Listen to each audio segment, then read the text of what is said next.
Alright, so, hi everybody. That incredibly low quality mindfuck and eyeball fuck you just saw was brought to you by the really fucking old GTA 1 commercial. That's what that was. It's, I think, 144p. It's very low quality because it's a super old fucking commercial because this game came out in 1997. But that was the commercial, the official commercial for Grand Theft Auto 1. Marketing was, I guess that's what they figured was a good commercial back then, right? But yeah, that eye rape is what that was, and mindfuck, that commercial was the commercial for Grand Theft Auto 1. So I was like, I'll just cold open with this shit. But yeah, if you didn't get what I was alluding to in my last video, this is the franchise that I was going into next. Which I feel this franchise, the Grand Theft Auto series, is probably going to take us. It's probably going to be the shortest one we're going to play through. Honestly, because I mean, if you think about like, well, it's going to be kind of like the Resident Evil series, except there's not as many games, so it's going to be shorter because of that.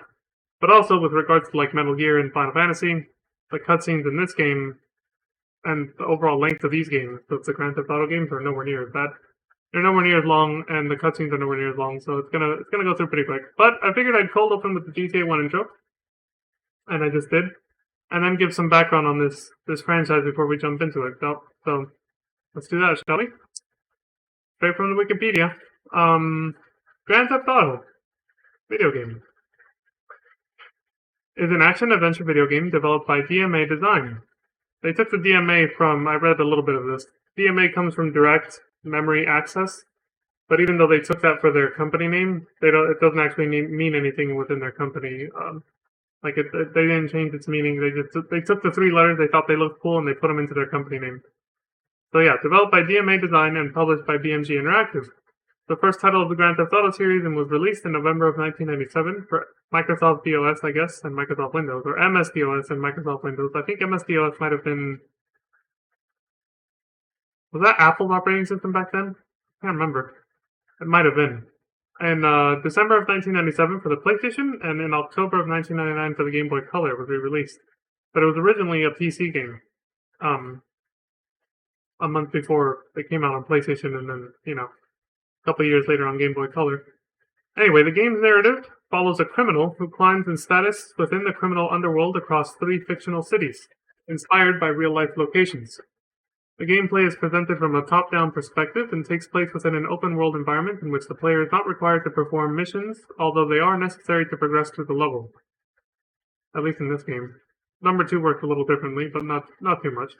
We'll get there when we get there. Grand Theft Auto began development as a game titled Race and Chase, in which the player controlled a police officer pursuing criminals. However, the game was considered dull, and the concept of playing as a criminal was adopted. Instead of playing as the cops, they're like, let's play as a criminal instead. They're like, yeah, fuck it. The development team worked to ensure that the player would have the freedom to play however they intend.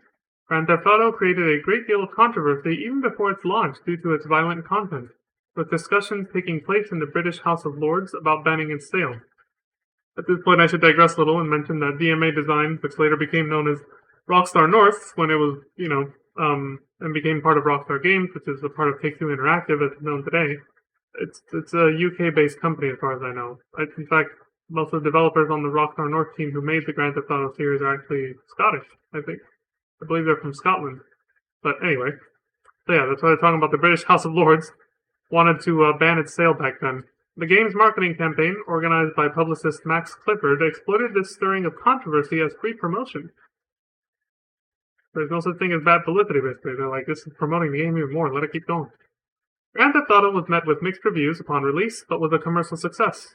While the graphics and controls were criticized, the entertainment value, sound design, and freedom of the gameplay were praised. Over time, it has been recognized as one of the greatest video games. 2 expansions taking place in 1960s England, Grand Theft Auto London 1969 and Grand Theft Auto London 1961, were launched in 1999, 2 years later. So they were, DLC for the original game, basically, except you had to buy a whole nother disc. There was no such thing as downloadable content just yet. They were separate expansions on separate discs, basically.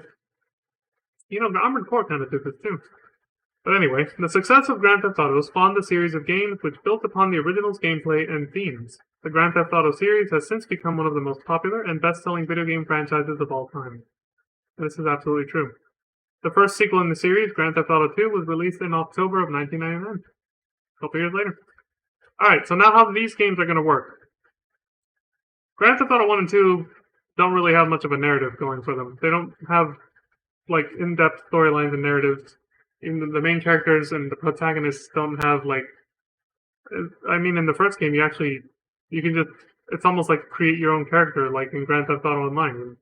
You kind of make your own, you pick one out of a preset that they give you. You pick a character, but they don't have their own voice or personality, and they're just kind of like your little avatar to go around the city and do whatever the hell you want and make money that way. Now, the way it works, I'll let this explain. Grand Theft Auto is made up of, the first game, is made up of 6 levels split between 3 main cities. Each locale is based on a real-life city in the United States with an alternative name. Liberty City for New York City, San Andreas for San Francisco, and Vice City for Miami. The progression is linear, as each level completed automatically unlocks the next one in the chain. Players begin a game choosing a character from amongst 8, 4 in the PlayStation version, so it's a little nerf, and naming them, though the choice is purely aesthetic and doesn't affect the overall gameplay. Like I said, they don't actually, have their own personality. In each level, the player's ultimate objective is to reach a target number of points, which starts at 1 million, denoted with dollars, because your points are actually money. So $1 million, your points is dollars. But becomes higher in the later levels. And then after you've accumulated enough money, points, you reach the level goal. There's like a place they'll tell you to go to for the story, quote unquote, to complete the stage, and then you move on to the next one. The player is free to do whatever they want, but have limited lives upon doing so. Points can be gained from anything, such as causing death and destruction amid the traffic in the city, completing special challenges, or stealing and selling cars for profit. However, the more typical means to achieve their target is to perform tasks for the level's local crime syndicate. This is a recurring theme in later games too, the sequel. Jobs can be initiated by visiting and touching a ringing telephone box, with each level set of jobs on offer being unique.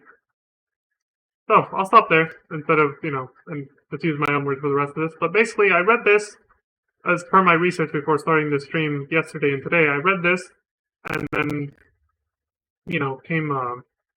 watched a little bit of GTA 1 and 2, and yeah, they're pretty much the same. So, like it explained, you just pick one of 8 characters, and then you just go. And the way it works is that,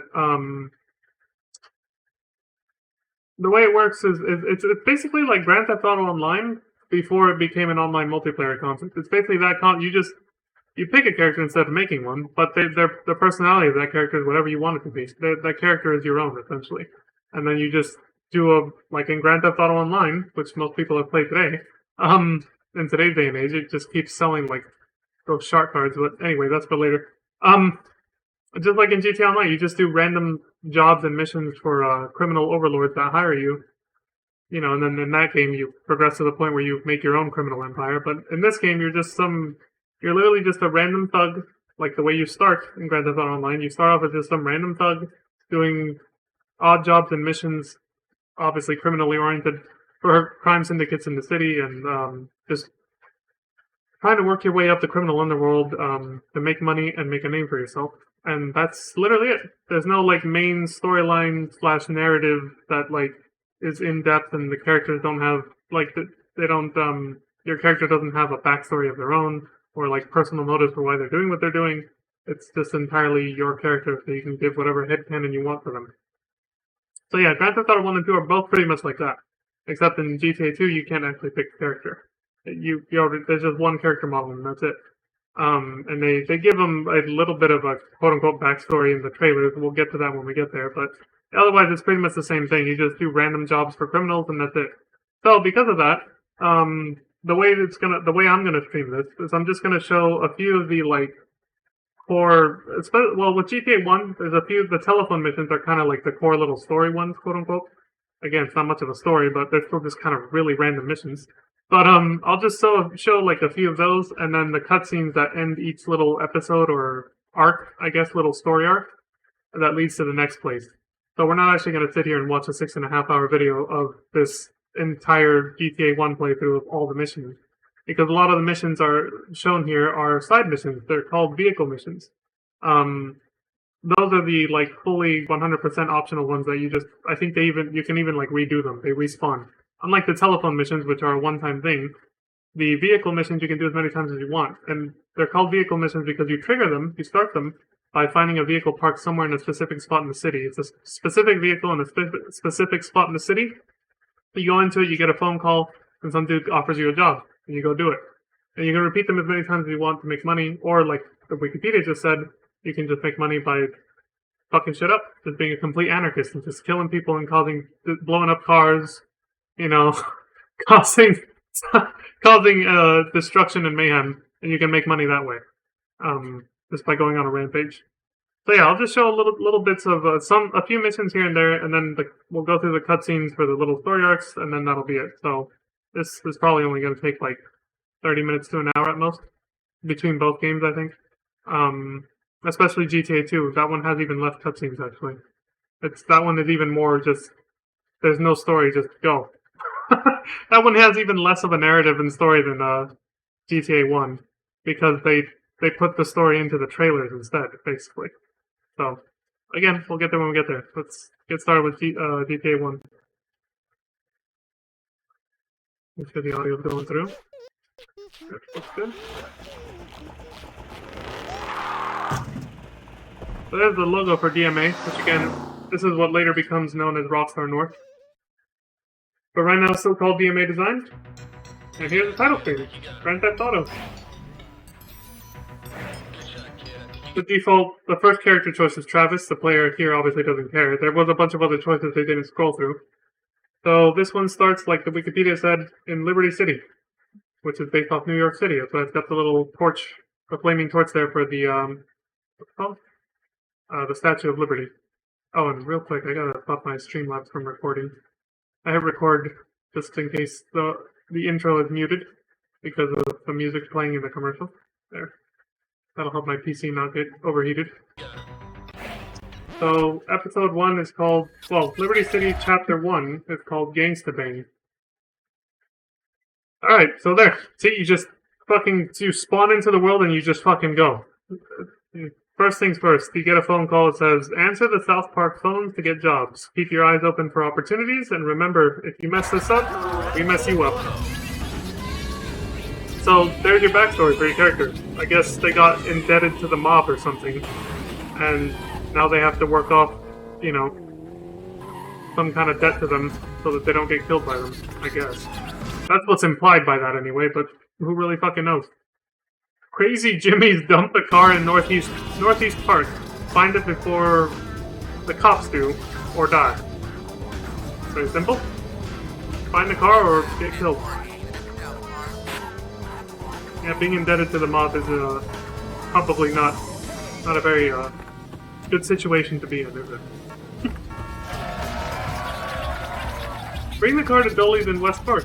Move it. We got some fresh pussy here. What the hell is this car going to be used for? What the hell does this car... picking up a car and taking it somewhere have to do with fresh pussy? Also, see, right off the bat, the first mission, you can tell what kind of game this is. It's like, they're not holding anything back. They're like, yeah, this game is obviously adult-oriented, hence the controversy before it even came out.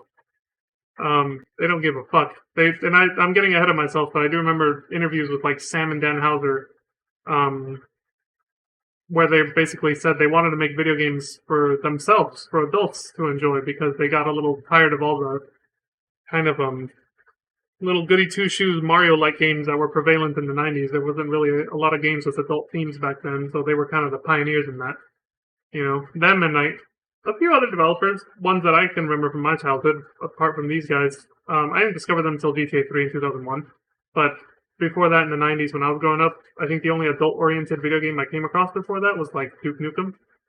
And even that one didn't have adult themes until the third game, Duke Nukem 3D. But anyway. Yeah, it was just developers who were like, we want to make adult-oriented games. Like, why are these little, like, namby-pamby little kids games dominating the market, you know, like Mario and Sonic and all that? Games that are, like, more family-friendly, they're like, we want something else. So that's what led to this. That's part of what led to the creation of the GTA series. Jimmy needs a driver. Talk to him on the phone at the Southwest Park subway. Alright, so it's like one pass to the next. Like, you bought the car? Okay, now go do this. It's all one mission, by the way. Some of these missions have, like, multiple paths that almost don't even seem related to each other. There's a cab with fake plates in Southeast Island City. Pick it up, then pick me up outside the bank in South Park. Simple enough. Granddad jumped up from his table, finished his jug, got up to the mound, just split down, split his kid. Stopped off. Oh yeah, I don't know if you guys can read the pager, because I put myself in the top left. But there's a little bit of dialogue that shows there, but it really doesn't add much more to it than... Yeah, I moved my webcam so you could see it, but it really doesn't add too much more to the little story that they give you in the phones, in the phone conversations.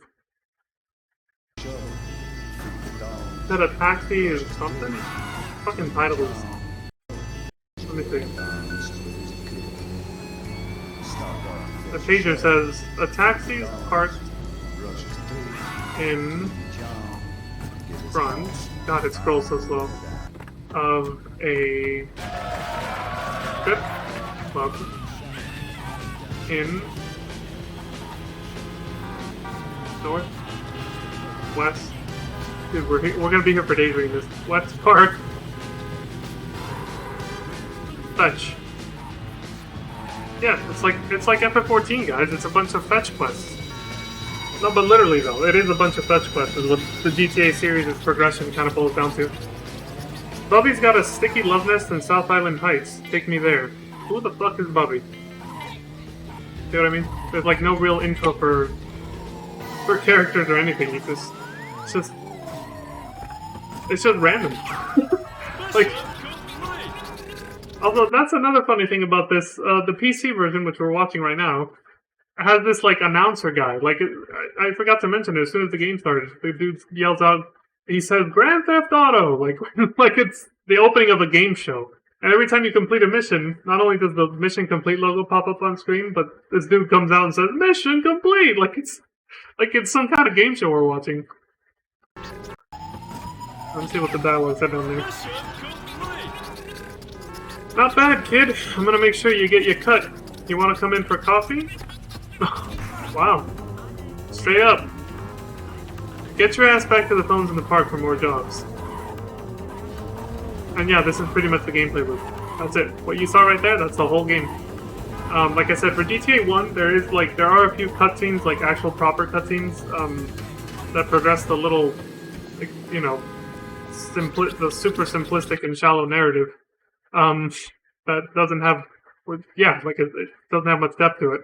But other than that, it's just you just do random missions like this so you get enough money to move to the next level. The Angels wasted one of our dealers and split with the ship. Bobby wants it back. So apparently we're working for this person named Bobby now. Must be one.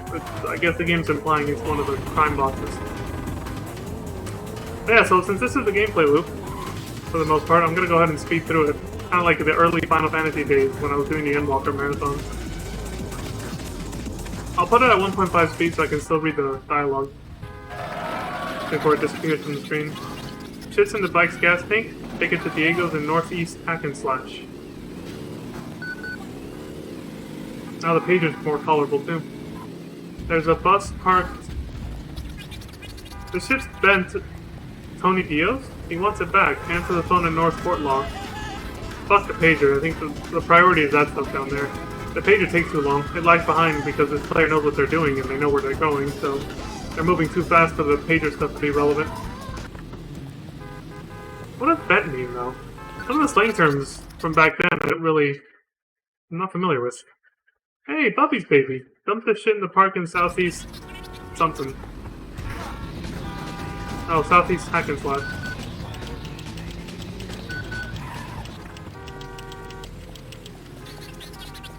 Tony's on his way. Make sure he makes the pickup. Is that the guy? He just ran across the lawn. Yeah, that was the guy. So that dude just ran across the lawn. It's a tiny sprite, I know it's hard to see. And then that was the guy they were meant to kill, so he just ran him over right there. As soon as he ran him over, it said mission complete. In case you missed what the hell just happened, he just ran over the guy. Tony, I guess. You're right here. Tony's dead, but that's life. We got the ship back and made a profit. Good job. Dude, we already have $261,540. Okay, I forgot to explain this. If I kept reading the Wikipedia article, it would have explained it. I forgot. You actually get a bonus multiplier for doing multiple successful missions in a row, or whatever endeavor you choose to make money with, without getting killed or arrested. So the longer you go without getting killed or arrested, the more money you stand to make, essentially. Every time you get arrested or killed, your little multiplier gets reset to a certain degree, which makes it harder to make more money, which slows down your progress through the game, because making money is how you progress through the game. It's a very, this game basically just boils down to just being a very straightforward, simplistic, capitalism simulator without... A capitalism without laws and regulations simulator, essentially. You're just making money literally any way you can, and you don't give a fuck about laws and stuff. That's literally what it boils down to when you're, decide to make your life's career, to be a criminal. You make money through any means necessary, regardless of whether it's legal or not. That's the name of the game. So that's literally what this is. It's a crime simulator. The new police chief wants a bigger cut. Bubby wants him dead. Use the truck in South Nixon Island. Alright, so somebody wanted, the police chief wanted bigger bribes. Take it easy with vehicles packed with explosives. Hold on, I should have slowed it down for that one. Take it easy with vehicles packed with explosives. Too many bumps and then they'll blow. Head to South North No Law Precinct. The bomb will arm when you get there. So they're gonna blow up the chief of the police because he's asking for more bribe money from Bobby, who I guess is, you know, the crime boss we're working for.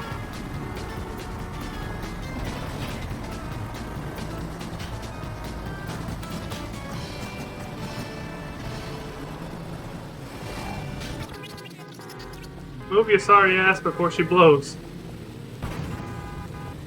So you just park it there, you move away from the building, and it blows up. And you see bodies. Dude, you actually see bodies, like, come flying out of the windows. The second, third, and fourth story windows and falling to the ground. Holy shit. Look. The whole building's on fire. Damn. You can see how this game generated controversy. The graphics may not be that realistic, but back then, nothing was. No video game had super realistic graphics, so even this was like, oh my god, I can't believe that's in a video game. Think of the children! That's why this wasn't marketed for children, but we all know kids played it anyway. Bacon, bacon! Get over to Southeast Hack and Slash. Tommy's waiting for you.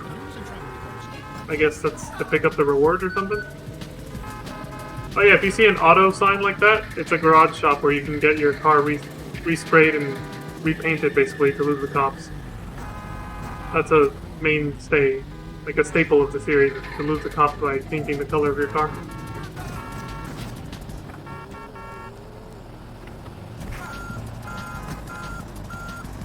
Backing up.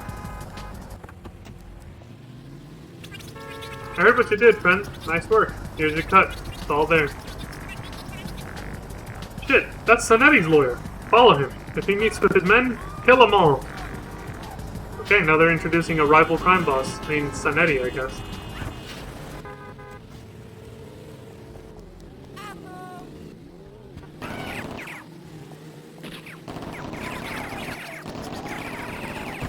No survivors, don't let him get away. That should teach that baldy asshole a lesson. Nice work, kid. Did you guys like the machine gun sounds? And the little pellets flying out of the gun? Looks like... It's like... You just see this little line coming out of the gun. That was how they animated the bullets. Got 72 bullets in the submachine gun he got. I don't know when the hell he picked it up, but... Hold on, the pager's saying something. It's clean. The plates have been changed. That'll be $9,401. Okay, so that's basically telling you the details of the bill from the auto body shop. Last phone.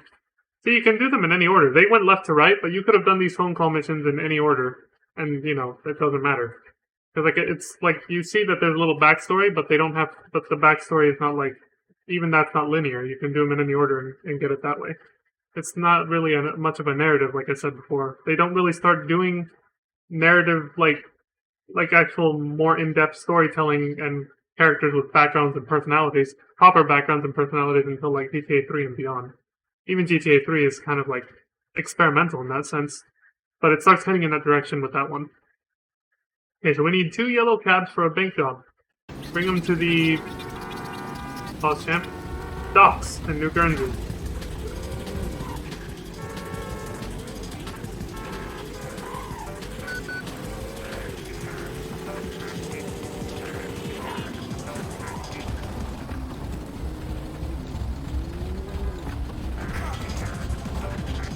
Want your job at Pizza Chef back? Call me. Chad. My wife's silver... I'm reading the page of stuff. Bulldog. This is a separate page though. It's in South... Oh, Telberg. It's telling you... You remember I said there were parked vehicles around the city that you could do for repeatable jobs? So, you know... repeatable missions that are optional and not related to the main story, quote unquote. You can do them as many times as you want, and they're in parked cars around the city. So we got paid for that. The game gives you hints on where to find these cars so you can make more money that way. That's not related to the previous page about that Chad, I guess. Giga Chad offering you your job back at a pizza place, I guess. So I'm guessing that, I don't know, is that like offering a new opportunity for becoming a pizza delivery boy, or is it giving some backstory on your character getting fired from a pizza place so they ended up working for the mob? I don't know. Those kind of details just don't matter in this game. Get your buns out of there, I'm picking it up. Your buns? Okay, one more should do it. Get your buns out of there.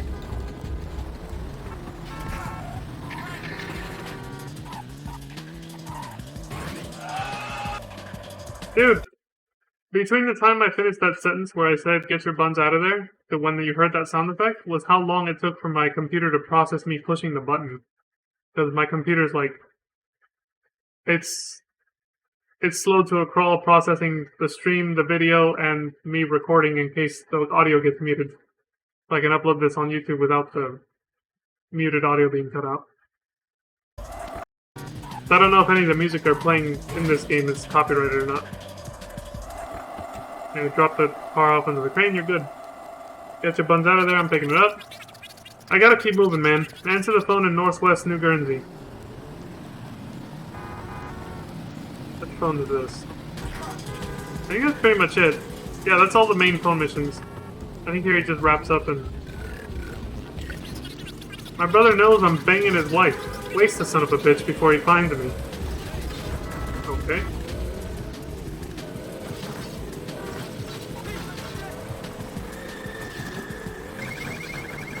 Second half of this same mission, by the way. There was no mission complete, so it's still the same one.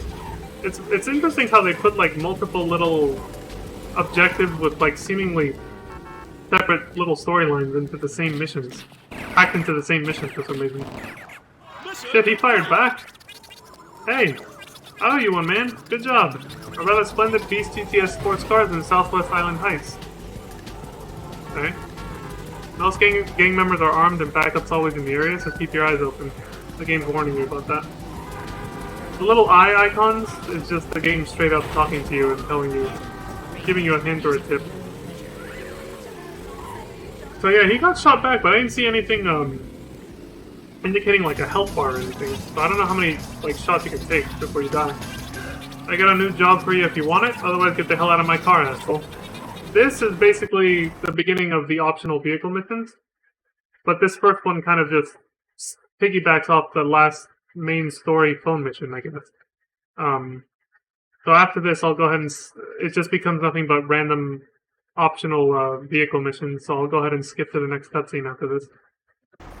Progress the story, quote unquote. Especially because right after this mission, they get enough money to actually end the level, and end the little story for this level and go on to the next one. So they're already at $789,000 thanks to the multiplier they accrued from doing all these missions successfully back to back. So with this mission, they'll be at $1 million, and then they can finish the level. Let me read what this said. Zanetti's moving shit through the subway system. Bubby wants it stopped. Take this case to Southeast Guernsey Station. Get on the next train. Zanetti's latest shipment's on it. Zanetti being the rival crime boss, I guess.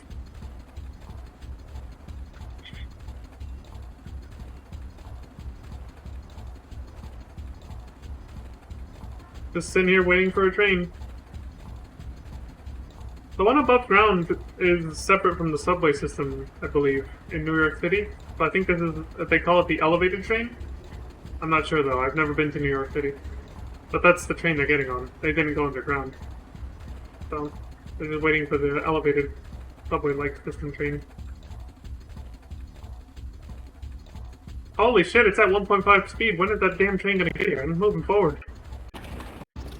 Oh, look. There's the fucking train, okay. This game tests your patience a little. Holy shit. Drop the case and move your ass fast.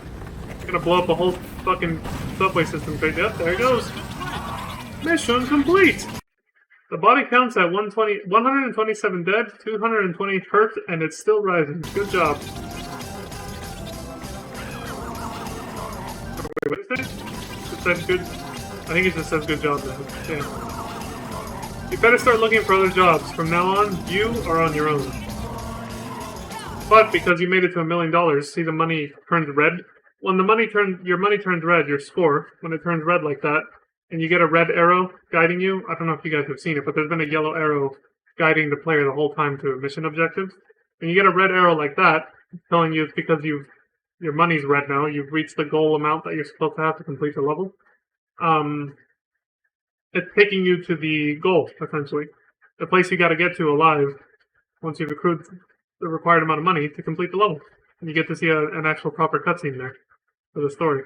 Also, the cops are denoted by these three, police officer dudes at the top of the screen in the middle here. But they're hard to see because they're pretty small. But right here behind the, what do you call this? The watermark for GTA series videos? Because that's the YouTube channel I'm watching this on. GTAseriesvideos.com. I didn't intro that properly earlier, so my bad. But yeah, the three cops here, I guess that's how your wanted level was denoted, was the little cop heads that are talking or whatever. So normally they would just say you're on your own, but now, because you have enough money, it says, one of Don Zanetti's guys wants to talk to you, kid. Go to the alley behind the strip club in Northwest Park. Now. It's telling you it's urgent, but again, open world freedom. You can still go out to make more money if you want, or if you're just a completionist, which is what these videos are. They're showcasing every single mission in the game, including the optional one. The player is going to do an optional mission right now. There it is. You get in the car, you get a phone call telling you there's a new job for you. If you want it, otherwise get the hell out of my car, asshole. Literally every single vehicle mission starts like that. It says the same dialogue, and then it goes into the little mini storyline for the optional mission. But yeah, so this no longer has anything to do with the main story, so I'll go ahead and skip to the actual, when they finish all the optional vehicle missions, and go to the next main story cutscene, which is right here. Yeah, they're still doing the last, optional vehicle mission. So here's where they finish it.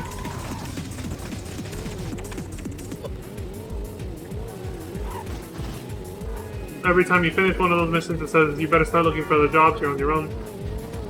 Yeah, the game stops holding your hand at that point and says go find a way to make money on your own. Look, just from doing the optional vehicle missions with the bonus multiplier, they're up to how much is that? $3,795,000. I mean, you can. Oh wait, no, that's too many digits. Did I add too many?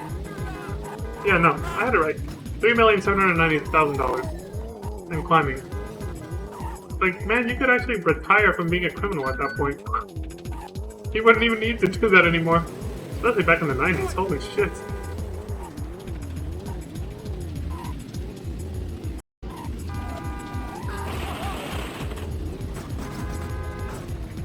I can imagine it's probably pretty hard to fucking drive in this game. Especially the camera, the crazy ass camera zooming in and out like that. Holy shit.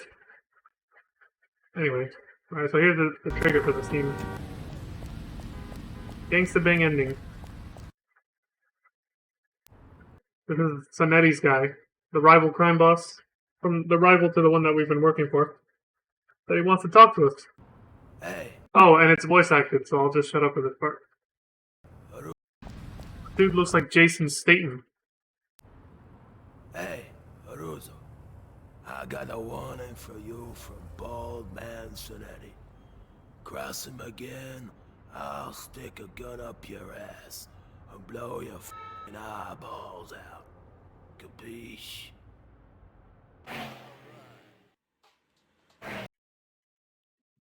There you go. That's the end of the first chapter. Let's get threatened by the rival crime syndicate, basically. Capiche? I don't know how much of his face was covered by my webcam, though. I made it pretty small, but I don't know. I think it was pretty visible. Capiche? Yeah, you get your score here. The score being the money. $3,787,900.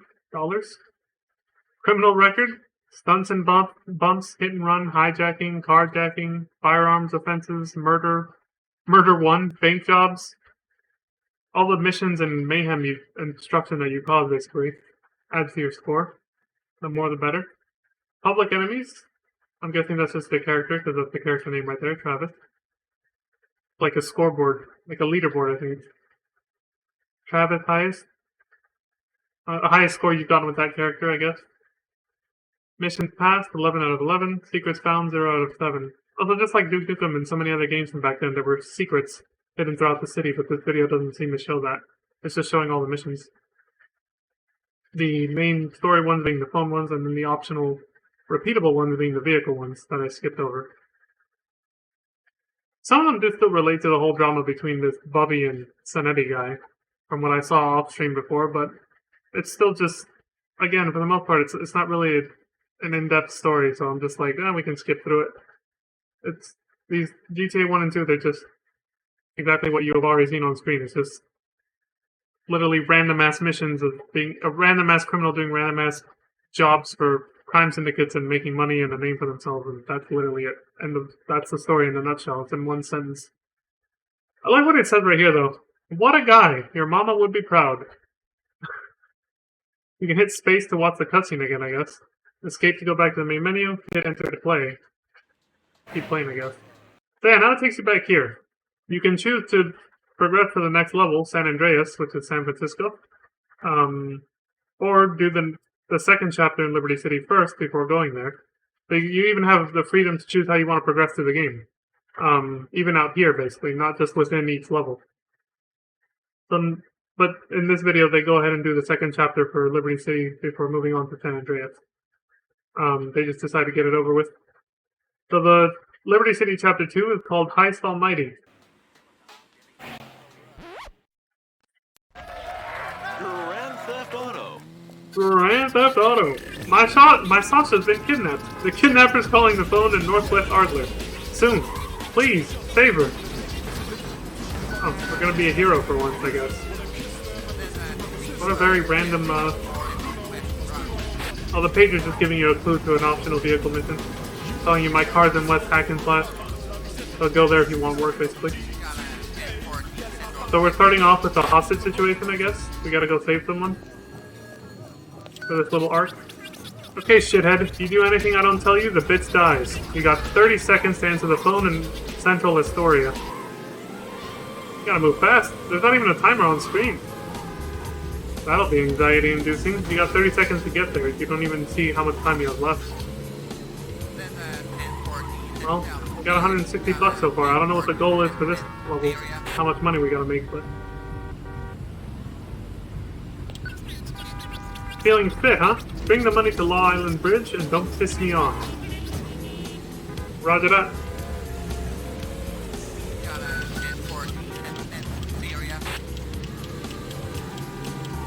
Time left, 13, 12, 11, 10. It's on the pager. They threw the package into the water.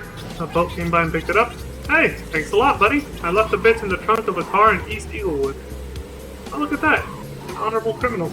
They actually, I'll just get there and it's just a dead body. We failed to save her. Oh my god, dude, just drive around it. Why the hell did he bump into it? Somebody's... I don't know what the hell this player was thinking. Nice drift.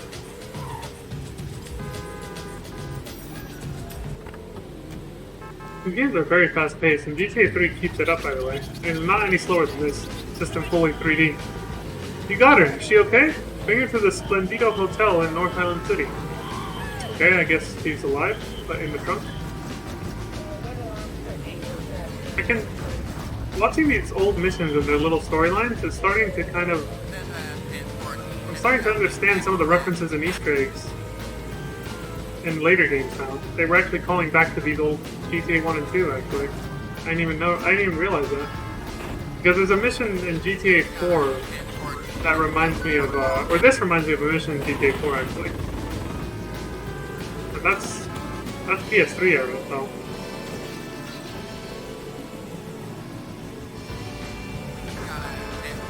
The pager's just giving you a tip for another vehicle, optional vehicle mission. You did real good, kid. I won't forget it. Here, go get yourself a pizza.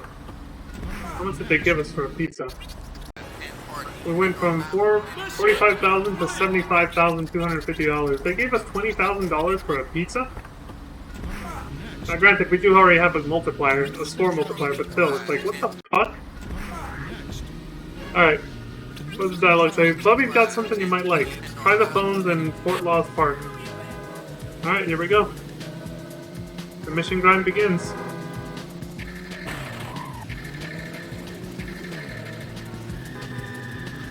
Some of these tunes are pretty good. If you notice, the music only plays when you get in the car because it's implied that the music you're listening to is based on a radio station you're listening to as you're driving around. So they already have the concept that this is a mainstay for the whole series, but they already, within the first game, had the concept of you being able to listen to music or other things through the car's radio. So I think that's pretty cool that even since the first GTA game you could do that. That's why music starts playing when they get in the car, because it's tuned to a random radio station and then the player just kind of leaves it there and plays the game. You want to cut from a bank job, you go get the patrol car in Guernsey City. So obviously that means you're going to be the driver for this.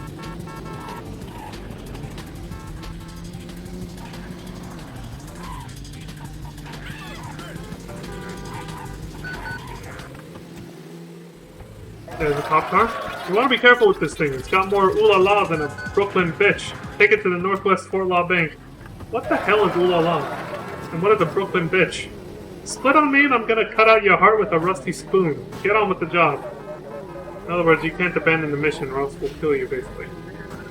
And yeah, I don't think there was a way to abandon missions. In fact, there still isn't. Except literally getting yourself killed or arrested. Hold it! Security! Can I see your pass? No, not your ass. Okay, on you go. Get out of the way, the door's gonna blow! This is lagging so far behind what just happened. A patrol car is waiting for you in the Northwest Hack and Slash. Get it, then get Tommy. See, the player's too good. They're doing things so fast that the little phone call dialogue and everything else is falling behind.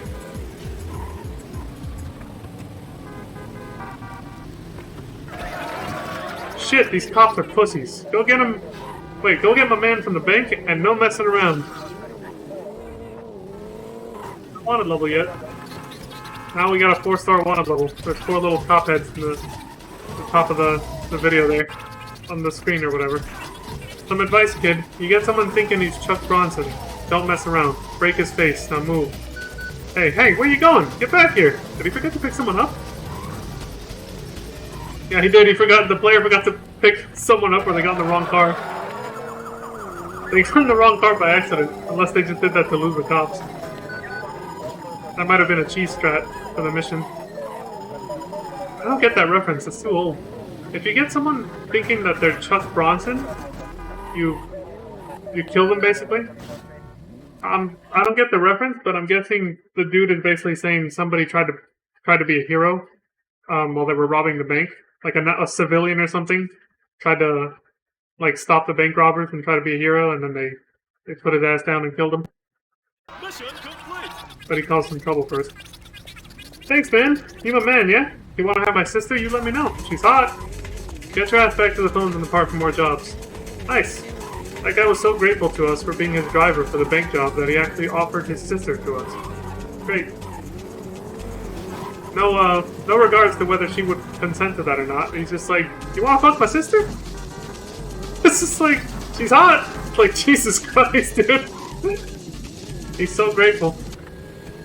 Because he already paid his money, too. He's going above and beyond. Hey, my man, I got some fun for you. Go to North Guernsey, I left the van there. That reminds me of some dialogue in GTA Liberty City Stories. There's a van nearby. Anyway, there's a sporty car moving through town. Blow it to pieces with these model cars I fixed with bombs. Oh shit, the RC...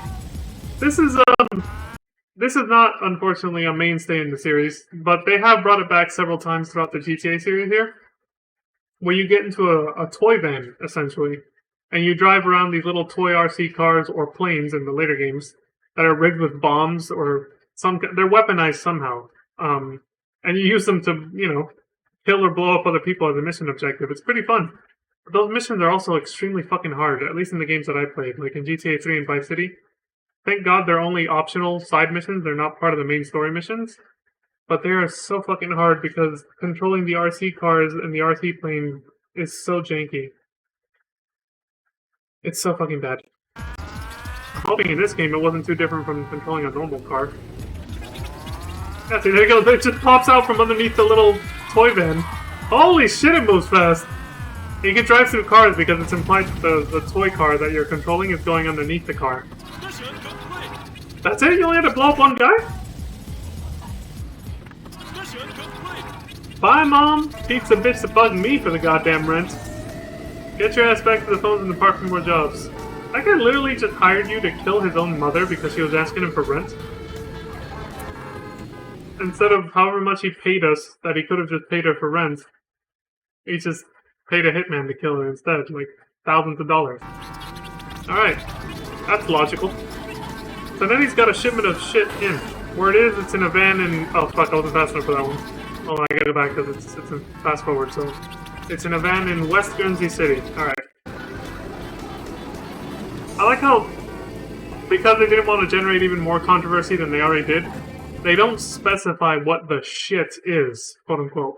It's literally just, they're obviously implying it's drugs, but they don't say the name of any drugs, or if they're like illegal weapons, anything like that, they don't say anything. They're just, oh, it's a shipment of shit has come in, or stuff, or, they keep it vague because they obviously didn't want, they wanted the game to release. They didn't want it to get so controversial that it did actually get banned.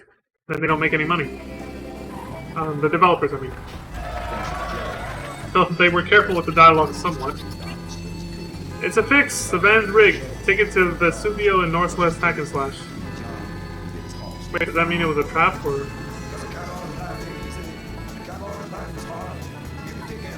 I don't know what... Again, the lingo. It's a fix? What does it mean it's a fix? You lucky son of a bitch. Another bump and we'd have buried you in a matchbox. Okay, I interpreted it right. It was a trap. It was rigged with a bomb to blow you up. And you have to drive really carefully, but quickly, to get it disarmed. I mean, we saw the last story cutscene. That guy did threaten us. He said if we kept crossing Sonetti, he was going to kill us, right?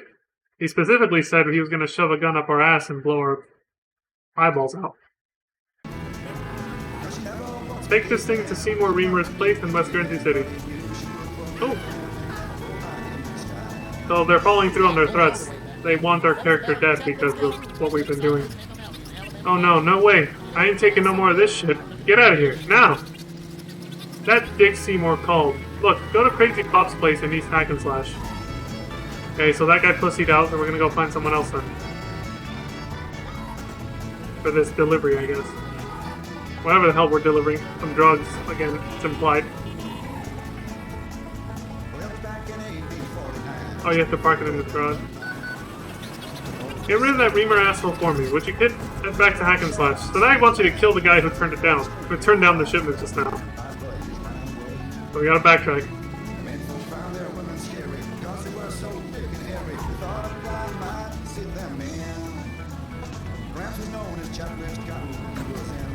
God, I like this, like, square dance music. Very southern, but I like it.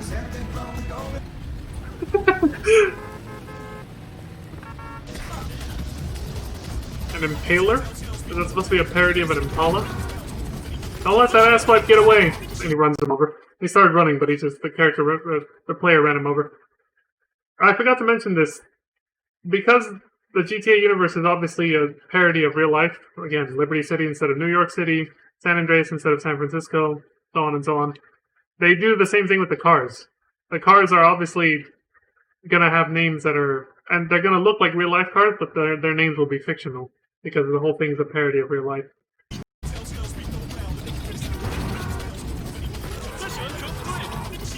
Well, that's one less pain in the ass. Thanks, kid. How about dinner sometime? Getting hit on again. Get your ass back to the phones in the park for more jobs. Damn, we get a lot of the people who hire us seem to develop they're so grateful for what we do for them. They're like offering up their sisters, or they're offering to date us themselves. Like, it's so extra. Aside from the money they're paying us, you know what I mean? Hey, Sanetti's got a deal going down in Southeast Astoria. Waste them all. He wants you to kill all Sanetti's men. That's gonna piss him off even more. Oh, got a 1-for-1 of the little cop talking shit in the top of the screen there.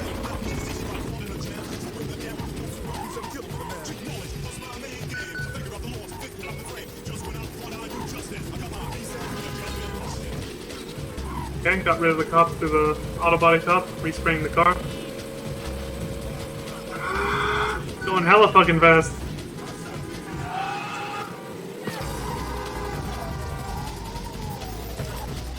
Oh, you sweet sick son of a bitch. Get yourself back to Vegas Pad in Southwest Brooklyn. He killed everybody. I guess. And he lost the cops to the auto body shop. See, this game tests your memory because there's no map. You literally just had to know where all the auto body shops to get rid of the cops were. And all you get is this vague fucking yellow arrow telling you where the next mission objective is. Crazy.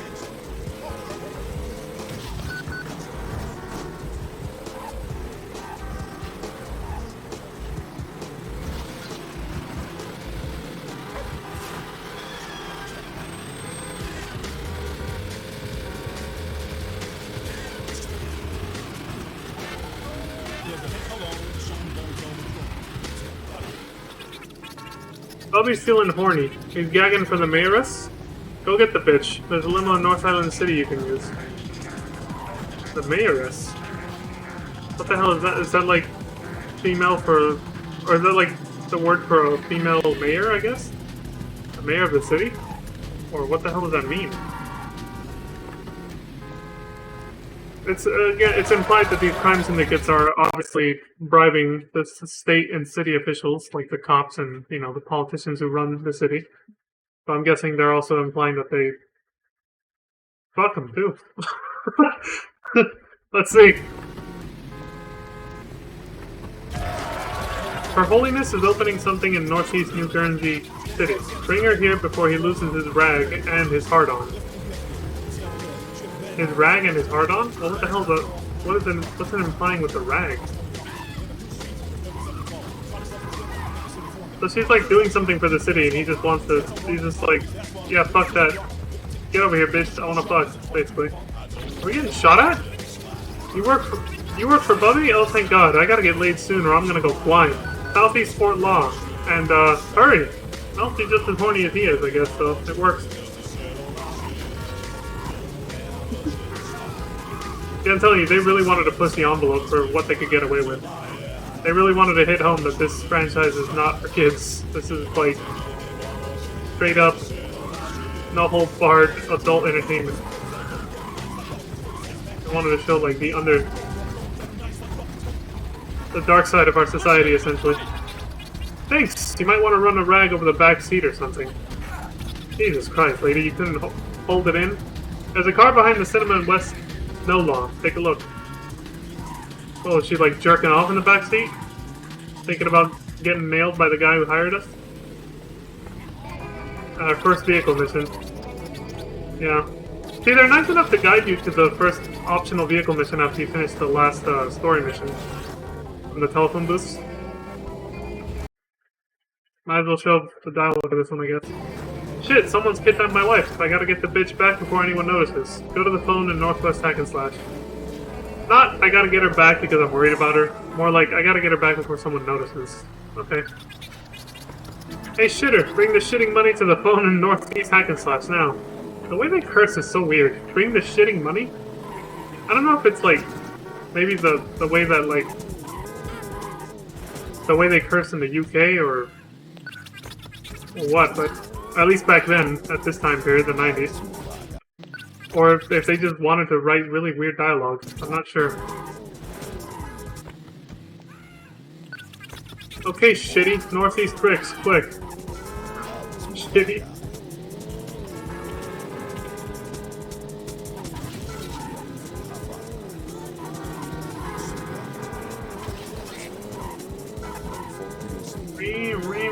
Little car engine. Yeah, you get points for bumping into people. You made it! Good! Go to the Eaglewood Bridge and throw the money to the boat.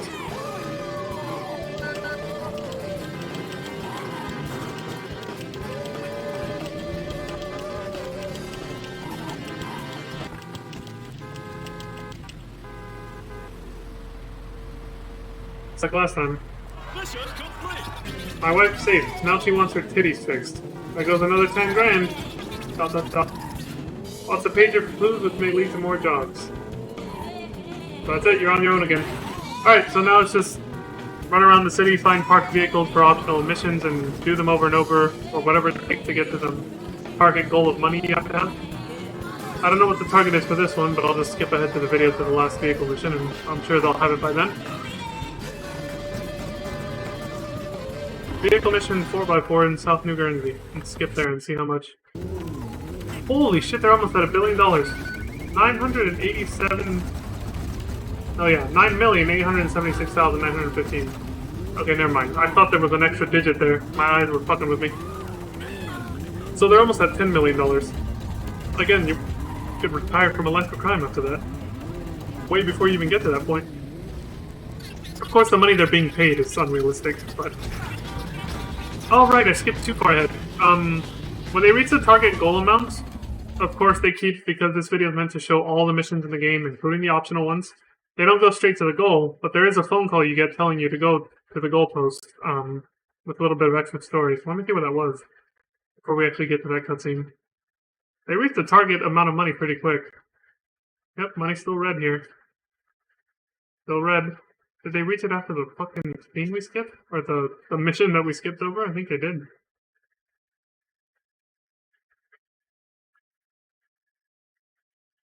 Okay, here it is. There's money's still yellow here, so they don't have enough. Let me see. Still yellow. I guess the target must have been 2 million this time around? Mission complete, yada. Oh yeah, 2 million. Okay, so they reached 2 million when they turned in this mission. They didn't even turn. That wasn't even the end of the mission. They just got it from jacking the car. But you get points for doing any criminal activity. Even just picking up the car that's part of your mission objective gets you money. All right, let's get to the end of the mission when they actually get the phone call to progress the story.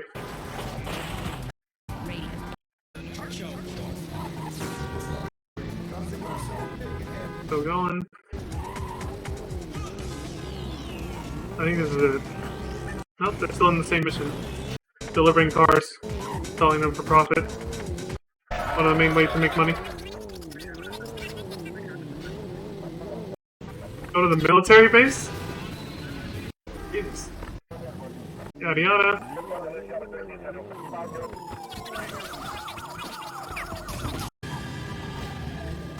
This is a long ass mission.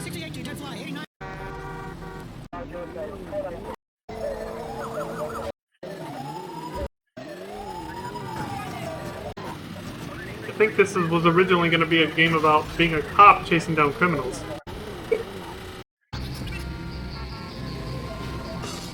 I think that's the end of the mission. Hold on.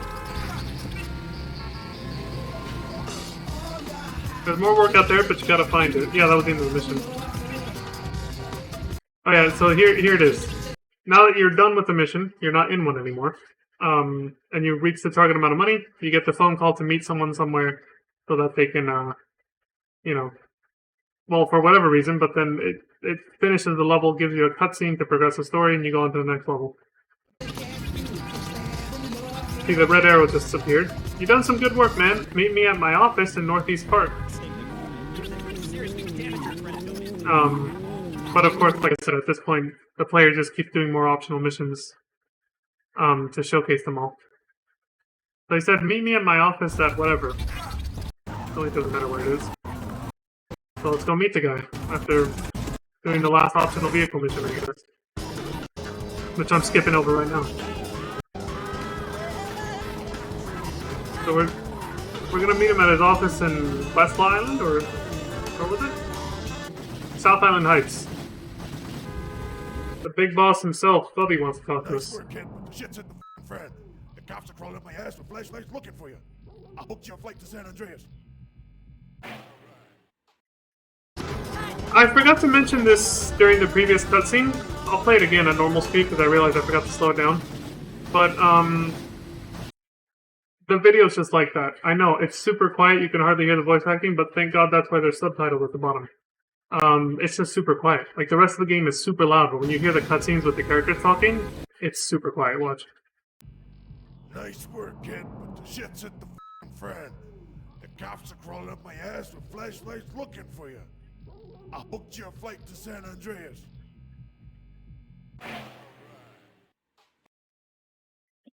What a guy! Your mama would be proud, because it shows your score.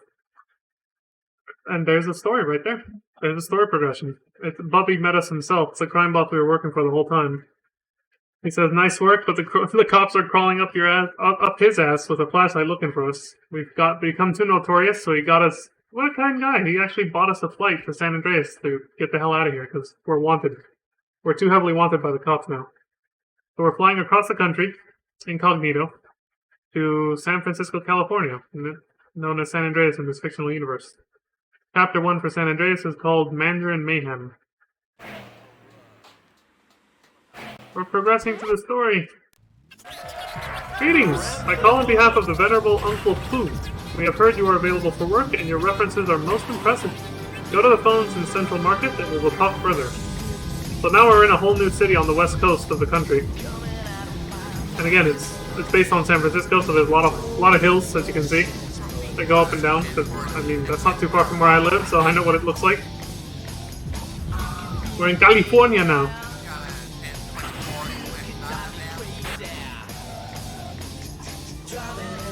We're gonna go pick up our first mission for this new crime syndicate we're working for now in the West Coast.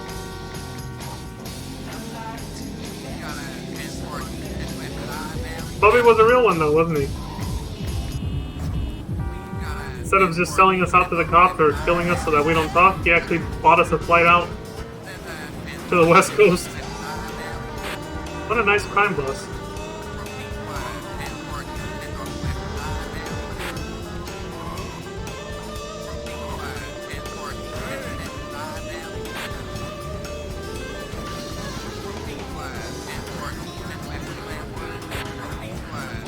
Oh my god, I'm gonna speed it up. This is a very far away destination and this guy is bumping into everything.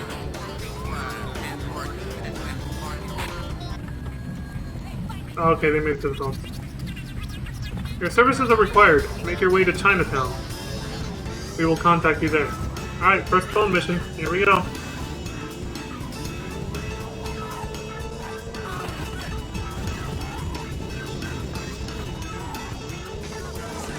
I don't know how much of this they took for GTA San Andreas as inspiration for the design. Well, I mean, I guess it doesn't. if this is already inspired by San Francisco, they could have just, started from scratch. I don't think, if anything, they just made it even more realistically, or tried to base it more on the real life San Francisco than looking back at this for references. I doubt they went back to look at their GTA 1 design of San Andreas and said, oh, let's put that in here. I doubt it. They probably just took an actual trip to San Francisco and were like, let's put that building in there. Because these buildings look familiar for Chinatown, but it's like, well, duh, they're based on the real life Chinatown in San Francisco. Hung Well had to abandon his car in South... What? Potato? South Potato? Get to it before the cops? Oh, good. Yeah, I read that right.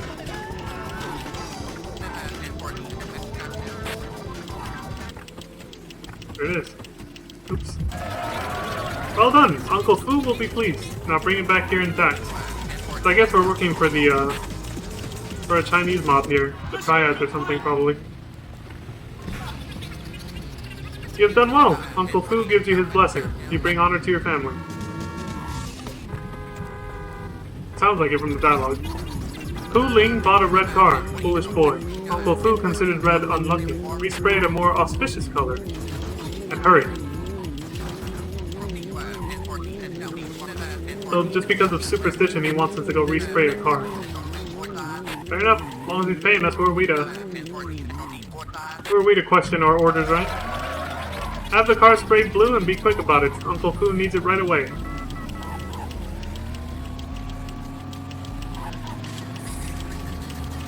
Well, shit. Now I'm worried. I've driven a few red cars before. Apparently it's bad luck. Oh, fucking up. Beep beep. Had it sprayed? Very well. Get it back here with all speed. Okay.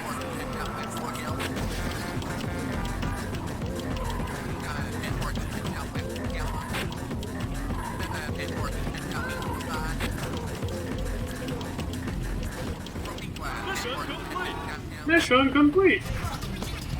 Most pleasing. You have served Uncle Fu well, and he will reward you greatly.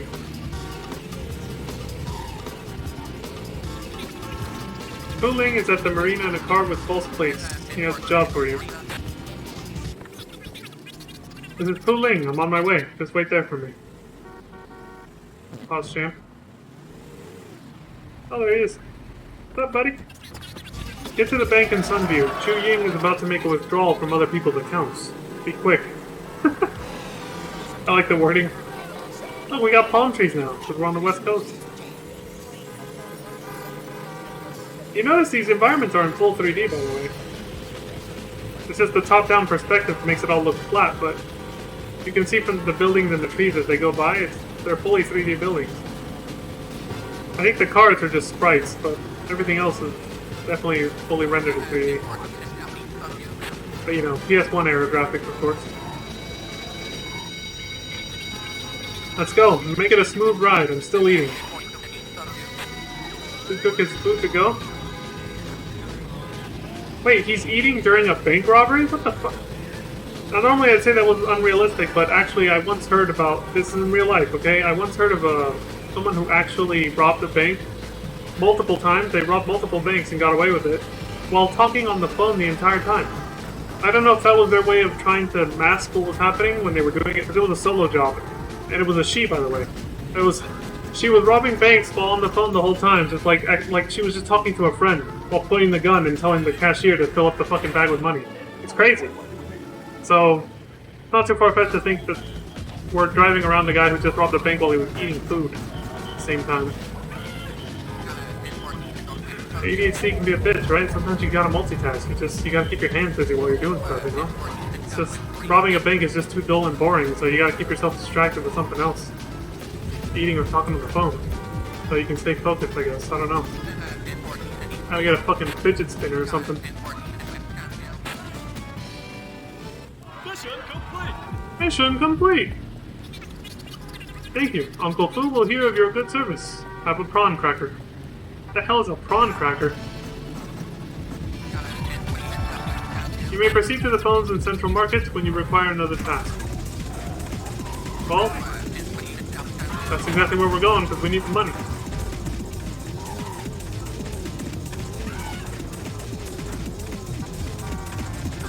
super sped up electronic music, almost. That's what it sounds like.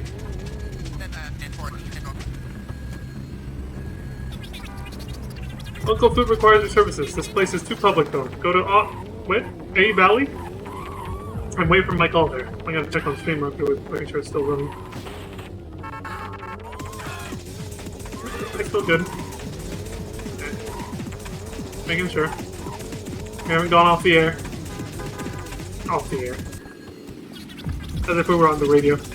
Or TV. The restaurants which we protect, quote unquote, have premiums due. Hold on, I missed part of it. It's a protection racket. The restaurants which you protect have premiums due. Go and collect them. Hustling the local businesses. Pooh Ping runs the Rancid Dragon in Glenwood. He is first to pay his respects. Here's my payment. Uncle Fu is a noble leader. He has our gratitude. Next is Ho Chi, the owner of the Belching Buddha restaurant in Wood Hill. Belching Buddha? Jesus Christ. Nice name for a restaurant.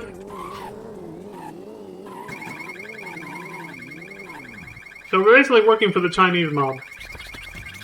Here's the money. May Uncle Fu protect me from any more random bombings. Random in quotes. Very good. Now go to the Dropping Lotus in A Valley and see Lei Ming. I'm almost Mei Ling. I was gonna say, holy shit, we almost have a Metal Gear character. It's 1997, right? So Metal Gear Solid 1 came out already at this point? Take it, may the gods protect you from a sharp knife in a dark alley real soon. Last one. Was that a threat? Chewing Dung owns a rampant cockerel. Woodside. He must pay his debts. Or his respect, what did it say? His dues, sorry. He must pay his dues. Okay.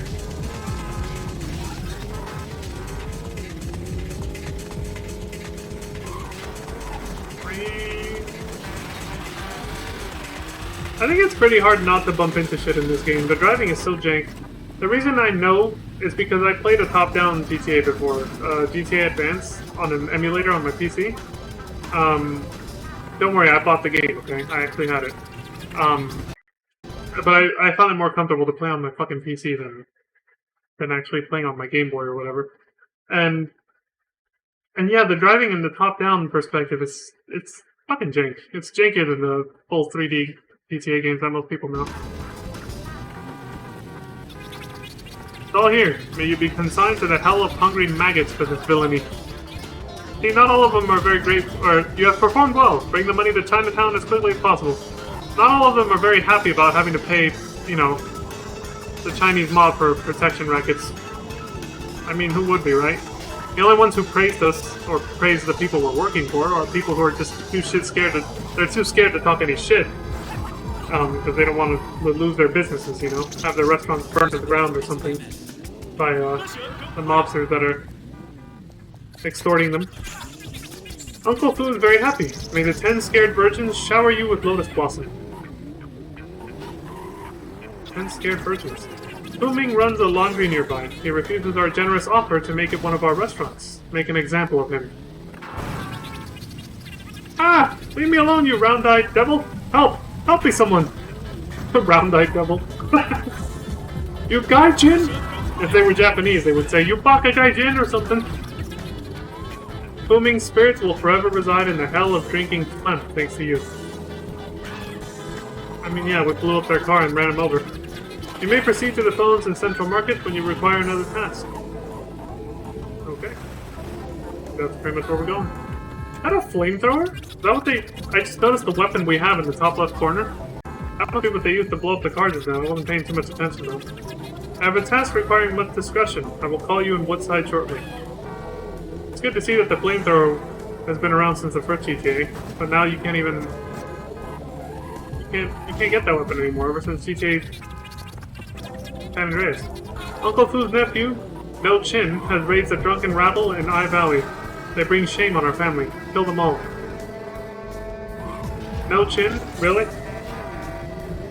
Alright. DMA Design's getting a little carried away here. But hey, who knows? Maybe that's actually a real name. But I just felt like Is that really a name, or are they being a little, mildly racist? I don't know. It could actually be an actual Chinese name, though, for all I know, so. Damn you! Mind your own business! Toast him with the fucking flamethrower.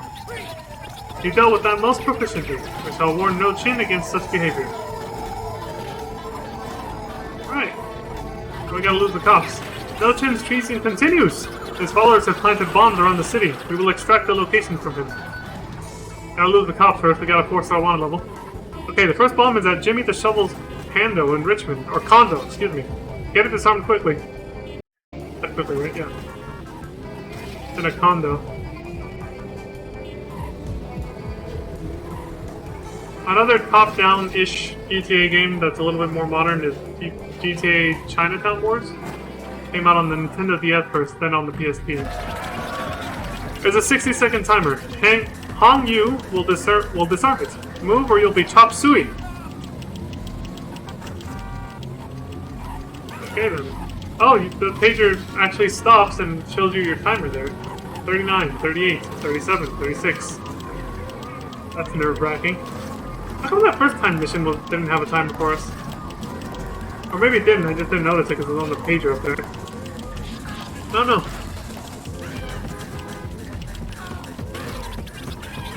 I've made this safe. Put the car back before it is missed. Oh, this mission's gonna be a little repetitive, isn't it? Get car, get it disarmed, take it back to where it's supposed to be, get the next car, get it disarmed, and so far. Oh my god, and it's, I think, 4 locations? This mission's gonna be quite repetitive. Shit, I'm gonna put this on a double speed. But I won't be able to keep up with the dialogue.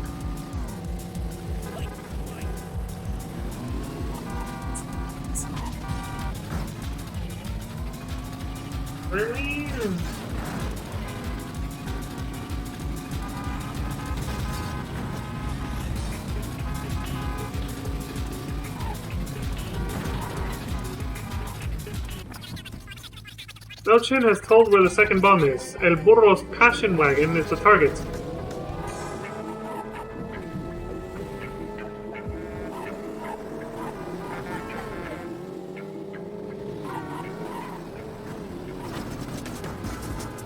I have to turn off my ceiling fans and getting the urge to sneeze for some reason. And again, it usually never has to do with my fan. When I'm talking too much when streaming or something, I don't know.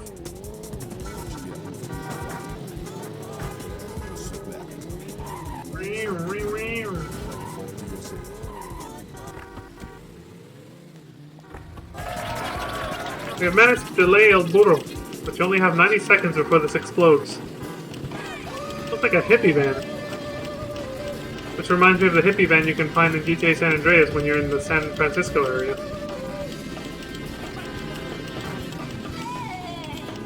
Because it's like all covered in like... It literally has a flower on top of it. Like the hippie vans in that game. They got the flowers all over them. Little colored flower drawings.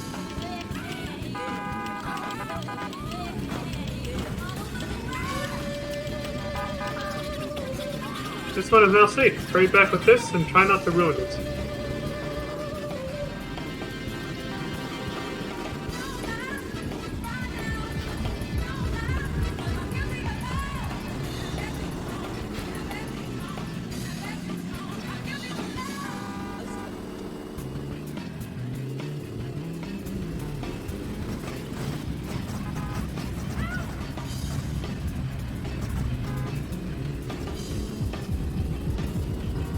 Music though.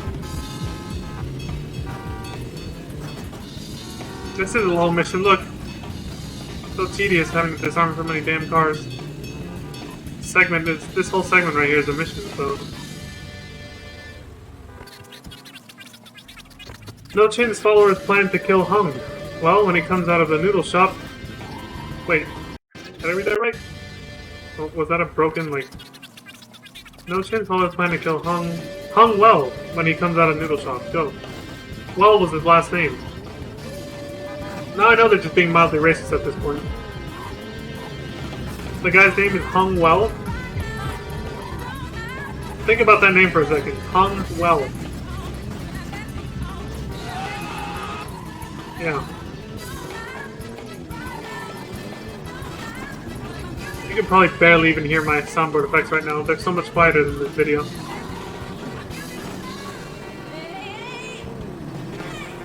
You know which one I pushed, though. Oh shit, I think there's a Golden Gate Bridge that we just crossed.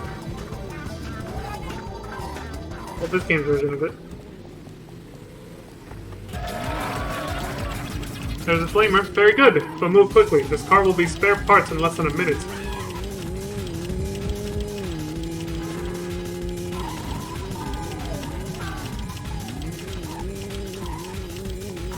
They made it look like the Golden Gate Bridge just because of the fact that it's like red steel, you know?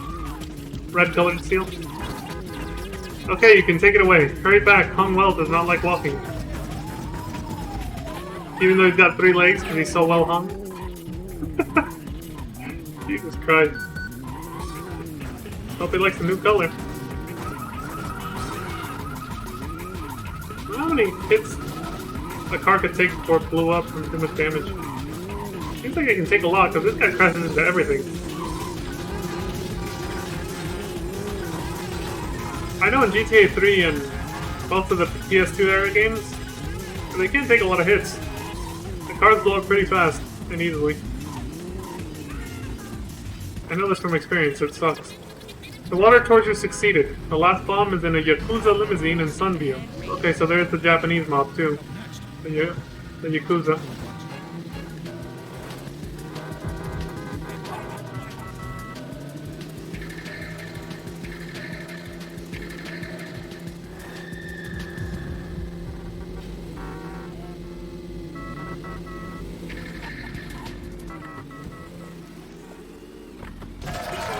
Excellent! You were fortunate that the limousine was unattended. Get it disarmed. 50 seconds and counting.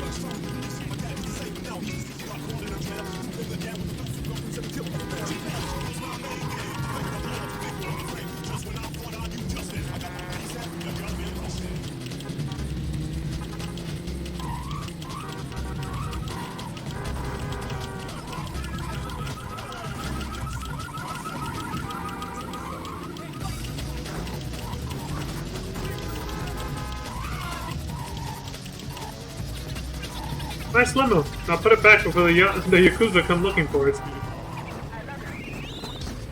don't know if it matters, but I think it's all. I've heard other people also pronounce it Yakuza. I'm not really sure what the proper pronunciation for it is, but.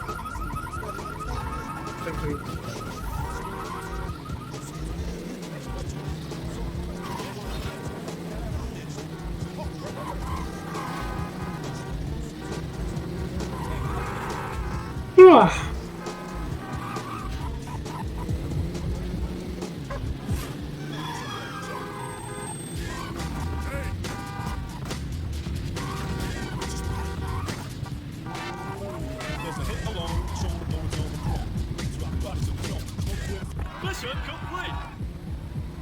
Mission complete! You have done a great service. May the great spirits guide you to your rest in the heaven of the 10,000 virgins.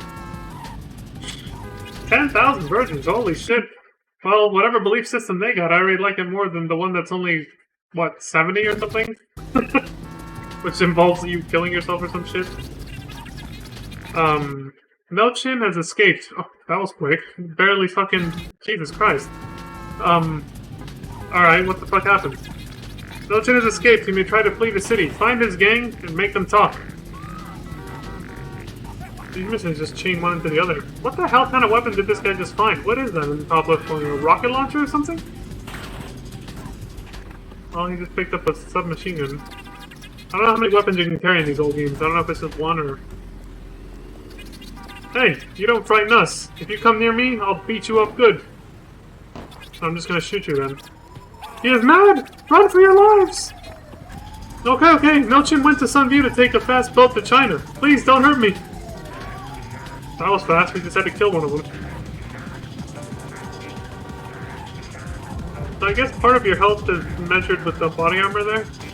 If you got 2 body armors, you can pick up more.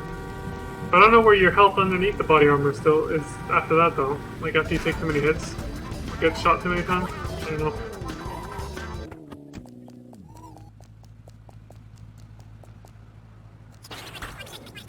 As No Chin's boat passes, send him to his place in the hell of tiny burning pieces.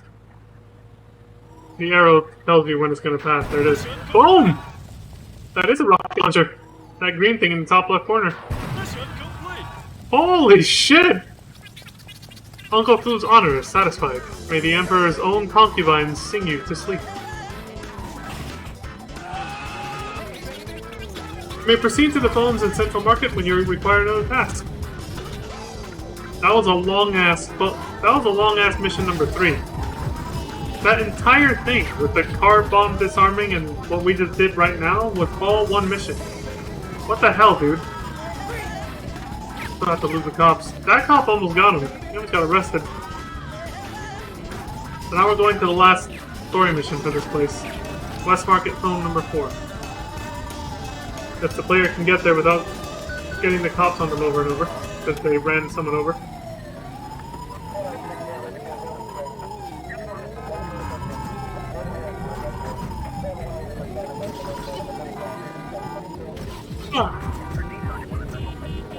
Spending some money on the respray is much preferable to getting arrested and losing your score multiplier and looting way more money. You still get you lose a lot of money when you get arrested or die too. So also, how do you know how many lives you have left? There's nothing on the screen that indicates how many retries you got. I have a problem to be taken care of. Go to the marina. It is more secluded there. Remember, the wiki said that you only have a certain number of lives in GTA 1 and 2. You only have like a certain number of retries before the level starts over if you die too many times or get arrested too many times. That's something they do away with in later games. Starting with GTA 3 and beyond. There's no longer a limit to how many times you can die. Yupong is dead. We must recover his car and its cargo. Find a police car. Use this car to access the police impound yard. Repossess Yupong's vehicle. Well, that explains why the player went ahead and got a cop car before they even accepted the mission. They knew they were going to need it. Unless they gave us this one right now, I just probably didn't notice that he switched cars, actually. So this is a different looking cop car than the one he got earlier. I think.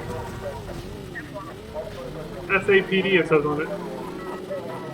And the ones in Liberty City said, obviously, LCPD. San Andreas Police Department. This is most fortuitous. Bring the car and its contents back here in one piece.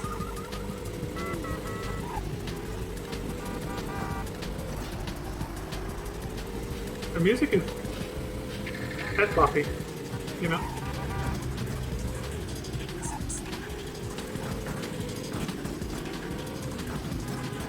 They made the music on the radio definitely match the frantic, urgent atmosphere that this game invokes.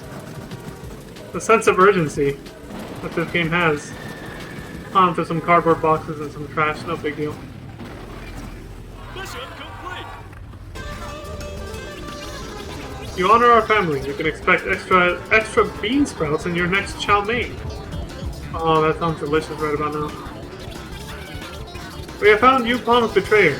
Wu Tun Chun is acting suspiciously. Follow him. Or One Tun Chun. Let me read that again. One Tun Chun? Is that literally the name? One Tun Chun. Okay. No, it might not be a jab at anything, but... One Tun Chun.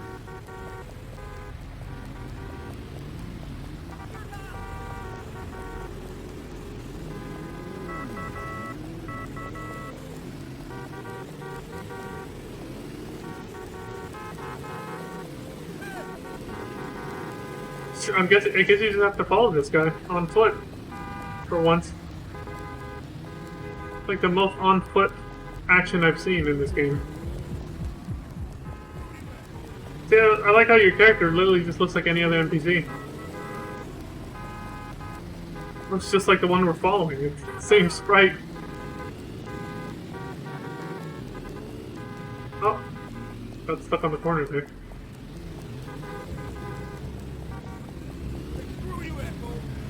Screw you, asshole! They even had voiced over pedestrians. I wonder how many people they hired for the voice acting for the little pedestrians to just yell shit out like that. Traitorous wretch. That is one of Jimmy the Shovel's hideouts. Bring his car. I like how you could follow him at point blank fucking range and he doesn't even realize he's being followed. That you're following him to find out, you know, where he's going and who he's meeting with. I have fitted a bomb. Return the car to where you found it, quickly. No, in later games, the mechanic, there's actually a more realistic mechanic for following someone without them noticing you. Which is not too different from the one they added in FF14 Endwalker, sadly. I say sadly because it's always tedious when you have to follow someone without them seeing you, but very good. Now get out of the car and stand well back to admire the fireworks. Mission complete. Boom. I like how you still had to stay somewhat close if you wanted to see the explosion though. But it was hella risky because he could have blown up. You can't make the camera zoom out unless you're moving really fast, like when you're driving. So. Uncle Fu's empire is expanding. Much work to be done. Go to the phones in Sunview if you require more gainful employment. You're honored indeed. The venerable Uncle Fu has requested to meet you in person. Come round to the rear entrance of the Rampant Dragon in Chinatown. Oh, you already reached the target amount of money to progress, so that was a phone call to progress to the next story cutscene. But of course, our friend here, the player, is going to do the optional missions, which I guess this time it's not vehicle missions, it's more phones. They're just not the main... They're not the main 4 phone missions that we did before, though. But the ones he already did are the ones most tied to the main story. And we have enough money to finish the level and progress the story, so we'll just go ahead and skip these other optional ones. Let's see. I think it's right here. Yeah, we're gonna go meet Uncle Fu.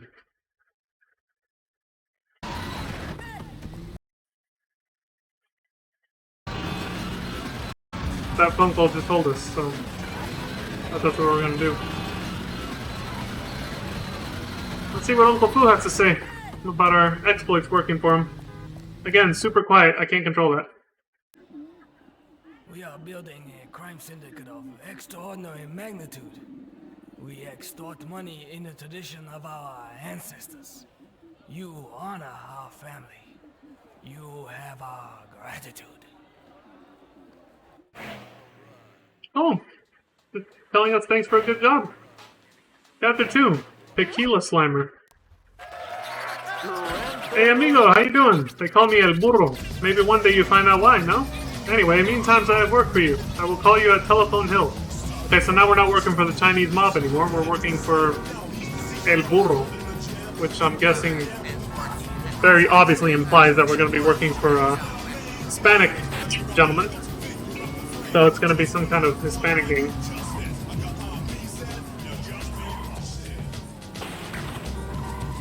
Oh, that's how you find weapons in boxes. And body armor. He just picked up a submachine gun with 20 rounds and 3 body armor pieces.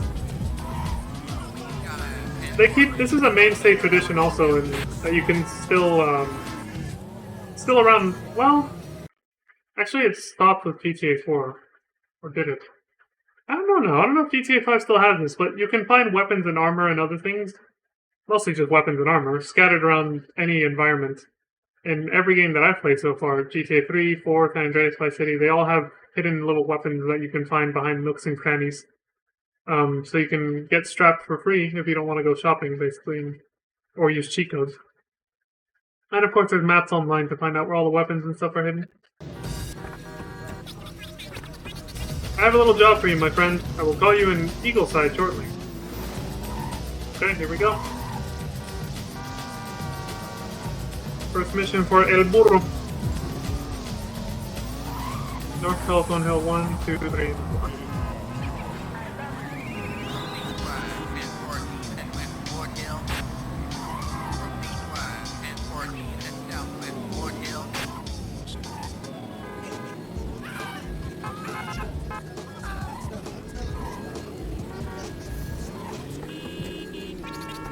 Someone is using buses to bring people across the border illegally. Caramba, this must stop. It is eating into my profits. Because it's obviously he offers the same service, and this is a rival gang doing the same thing, so it's cutting into his profits, yeah. That's capitalism. Competition. Try to get rid of it as best you can. Someone is using buses, yada yada. I have left you the tools to take those buses out of service in Woodside. I mean, yeah, if there weren't laws and regulations, even corporations would fight themselves like this. Another good political game I liked playing way back in the day that touches on that is Armored Core, where it's literally legal to hire mercenaries to take out your competitors and disrupt their businesses. It's a futuristic game with giant mechs, like Gundam basically. But the gameplay loop is basically like this. You get hired by corporations to fuck up rival corporations as a mercenary, piloting a giant mech. Maybe one day I'll play the Armored Core series on stream, especially now that they've announced Armored Core 6 officially at the Game Awards a month ago.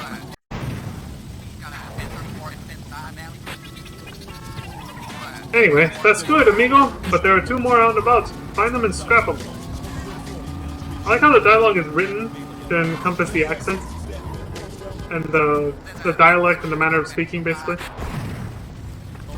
The way it would sound if you could actually hear them out loud, basically.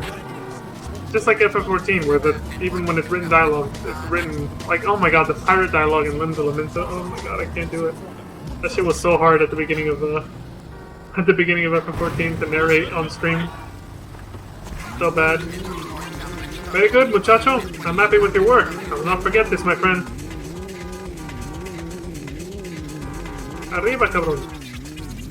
My contacts who found those buses earned their money. Take it to them for me. The money is in a suitcase and potato. Okay, amigo. Go deliver some cash to Julia. Oh, Julio, perdón. He will be waiting at the marina. I read the O as an A at first, but no, it's Julio. Julio. Muchas gracias, amigo. I will have some fun with this tonight, eh? Manolita, he is in Glenwood. Hurry, he does not like to be waiting for long. The broken English. Again, probably intentional.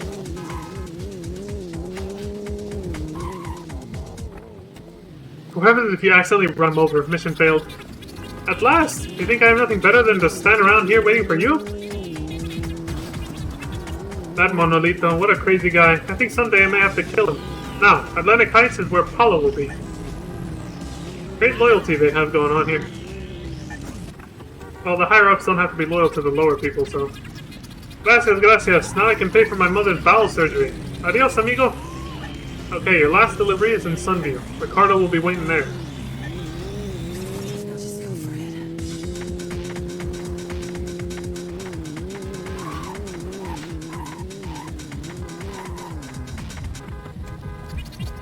Gracias, amigo, but we have a problem. One of the local federales is onto us. El Burro, he... What? El Burro, he wanted to kill this gringo. The federales. The federales. The feds, basically. So the FBI is onto them, and they want you to kill the FBI agent.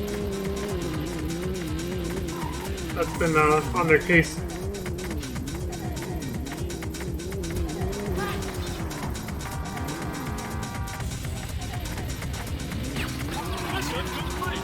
Die, maggots! And then you run him over and he's dead. You've done very well, amigo. How I love to watch your work. I'll be in touch again soon. Hey, amigo! Call by the phones in Telephone Hill when you're looking for work. I'm sure I can find you something to do. That's pretty much where they're headed. They're headed to North Telephone Hill number 2.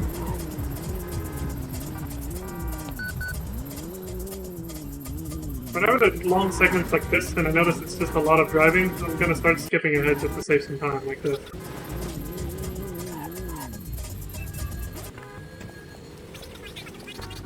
I have a very important job for you. Go to the phone at Richmond. I will explain.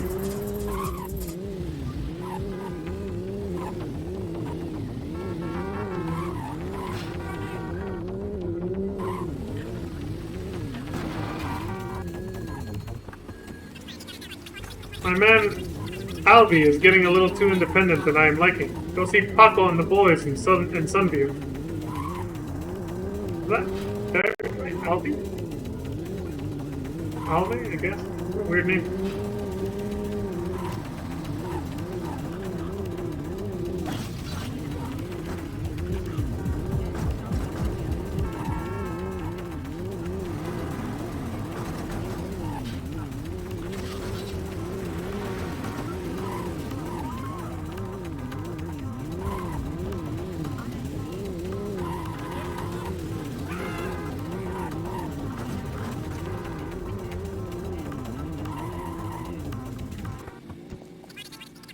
Hey, amigo! Alvin and his boys are hanging around just over the bridge. Meet them here. We prepare a little reception, yes? Reminds you of a mission from GTA 3. Now I'll let you into a secret. Paco is the one who is working behind his back. When I tell you, kill him in the confusion. Paco's the guy we just talked to in person. He has no idea. We're about to double cross his ass because El Burro is apparently letting us know he's the real traitor. Madre Dios! I'd kill you for this! Get him!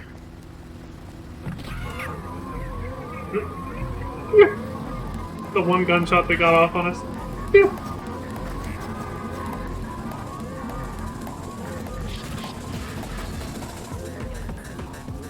Mission complete. There goes Paco. Paco will not be a problem anymore. Maybe you take his place someday, no? I think I would like you close to me, pretty boy. How so? What kind of cults are we talking here? You just want to keep an eye on us, or are you talking about something else? Bad news, amigo. Have I heard on the radio that a TV crew film your latest escapade? I call you when I found out where they are. Caray! 4 TV vans are cruising the city. We don't know which have to film, so get rid of them all. Richmond is the nearest. Freeze! I don't know if you guys heard the cop. Freeze! Cover me! I'm making a move! That's actually a line from GTA 4's cops. They have the funniest fucking lines of the whole franchise. The cops in GTA 4, holy shit, they see some funny stuff. Oh, there's the first TV van. Good, but there's no time to waste. We have found one in Woodside. Jump to it! The damn TV news was watching us, basically.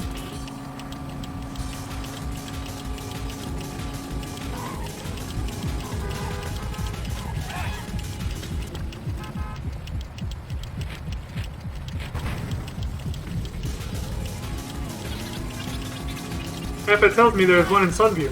Don't hang around. Go and take it out.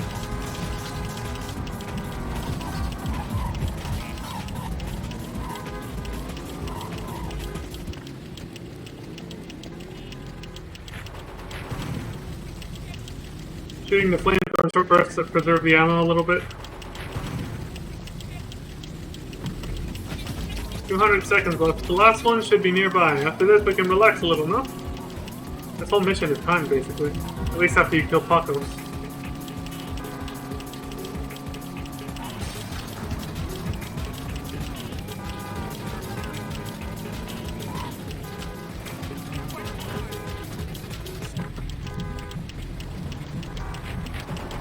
Mission complete.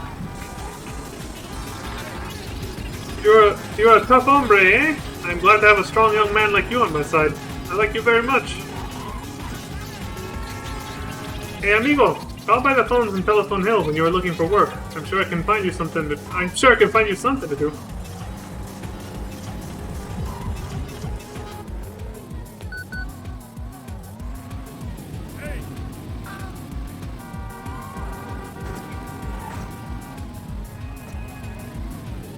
Next one's a bit of a longer segment, so.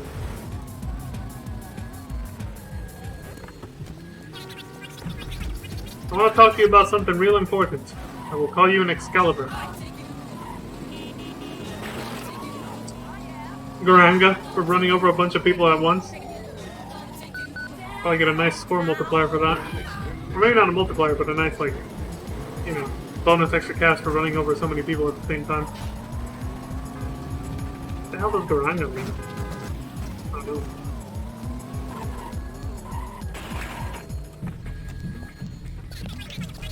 Hey amigo, you know that I like you, but Jefe, he is jealous. He say you know up to the job, so I make a little bet with him. I bet him you can kill 8 federales in less than 8 minutes. He say no way. You show him, pretty boy. That's the way, homeboy. The next one is in Chinatown. Harry ran over one of them. I mean, yeah, realistically, killing 8 FBI agents in less than 8 minutes when they're all scattered across town, yeah, that's impossible. But in this game, everything moves so fucking fast, it's actually possible, and you have to do it. Hey, we're smoking now, amigo! There's one in Glenwood, go get him!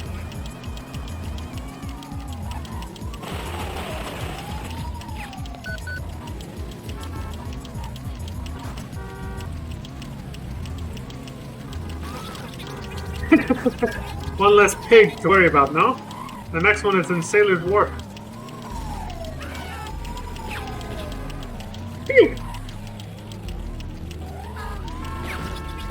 Caramba! You are getting vicious, I think. The next victim is at the marina.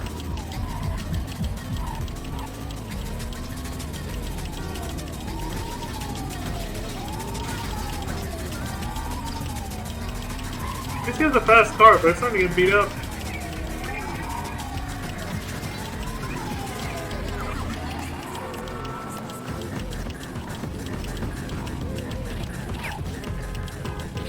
So you can see your character from when it's a convertible. The cops have realized what is going on. They are after you, amigo. Careful now. Yeah, 4-star wanted level. Ooh, I like that one, pretty boy. Go to High Valley. Wait, High Valley. The next one is there. Good thing you just get rid of the cops like that. Just go through a spray shop real quick and you're good. And it repairs the car too. Doesn't just be spray it.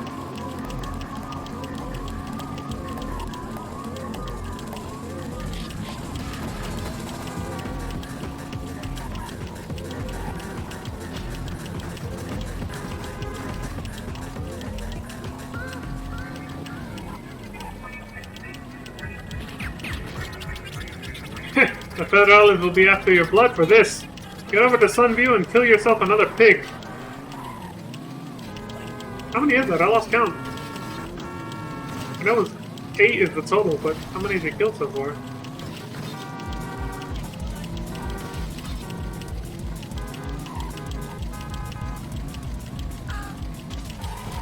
Ah! That sound when you run someone over. Okay, muchacho, you got one more to go. Now get across the woodside and finish the job. Pretty challenging mission if you don't know where the hell to go.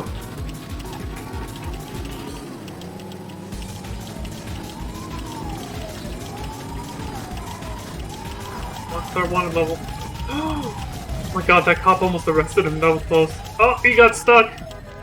He got the car stuck. No. Oh, that is the worst. Probably gonna happen to me a couple times during the playthroughs of the first few GTAs because they're so janky. The first few GTAs I plan on actually playing because we're just watching this one. Mission complete. He could have fell in the water right there. That was risky, but he got him. Yeah, pay up, Pepe. The pretty boy has done the business. Well done, amigo. We share the tequila Jefe is about to buy me, no? I wouldn't turn that down. Tequila's not bad. We got a lot of old cars lying around that the Federales are looking for. We need them to disappear. Go get them, amigo. Still the same mission? Oh, it is actually. It is the same mission. Oh, that's a long segment. We don't want no evidence to be found. Dump them in the deep spot just off the docks in Woodside. Is that where we just came from, basically? I go ahead and assume so, because it looked like you could drive a car off the edge right there.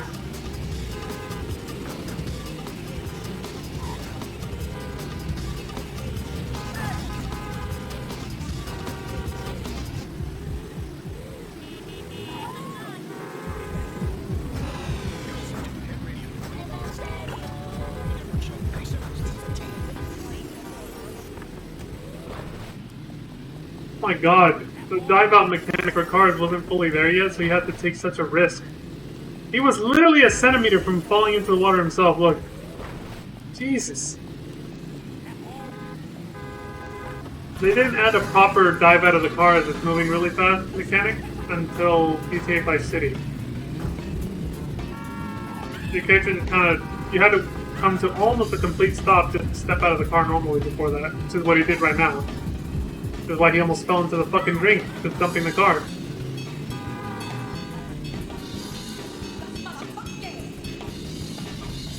Ooh, that's a very fancy place. Huge ass lawn, big ass mansion, 2 cars parked out front. They won't be missing this. Guess the FBI agents get paid pretty well, don't they? Some of them, anyway. They did say we're dumping the FBI cars, right? For the, some of the dudes we just killed, I guess.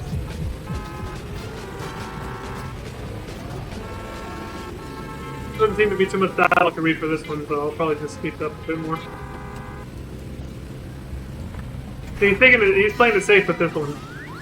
He's just like, I'll just park it there, and then maybe I'll just push it into the water later with a different car. I think that's what he's gonna do. He's going to get another one. The player knows where the cars are so well, they have it memorized, to the point that they don't even need a navigation arrow, because it's still pointing at the car that they already got.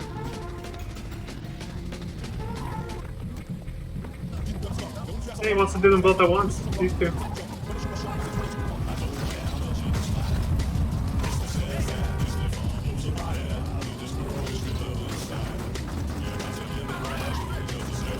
Ah!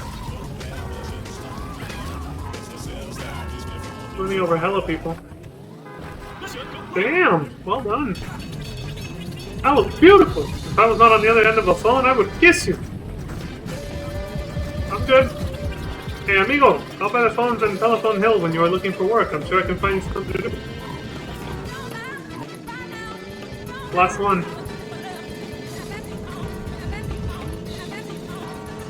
And that'll wrap up the story for this chapter.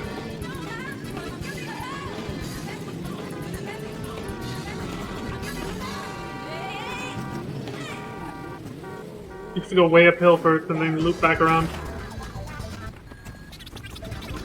I have an urgent job for you. Very hush hush. I'll call you in sundry.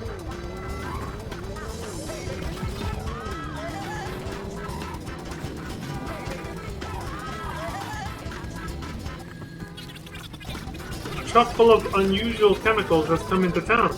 I want to know what they are. Get that truck for me, amigo.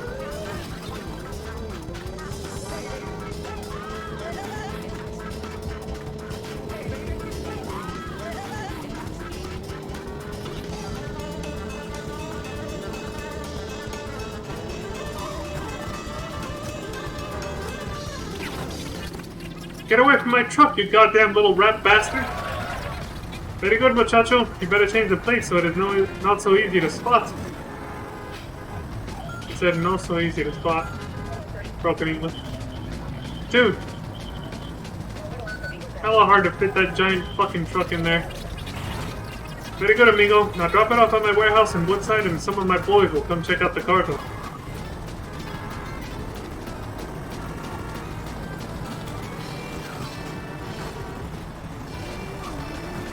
I realize I left it at double speed, but I can still keep up with the text so far.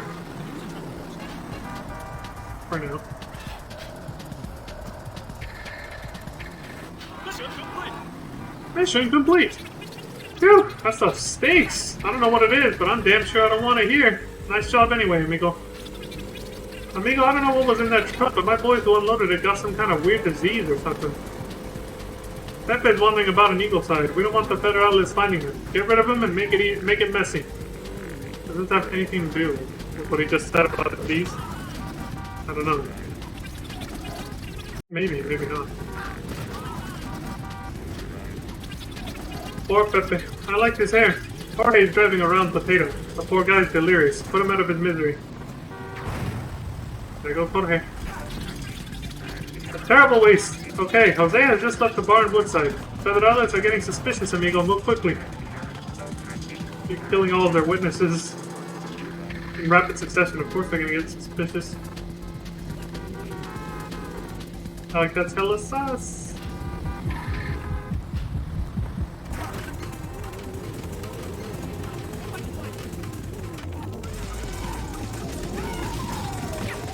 Whew.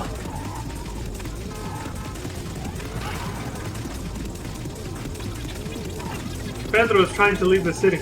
Stop him before he falls into the wrong hands.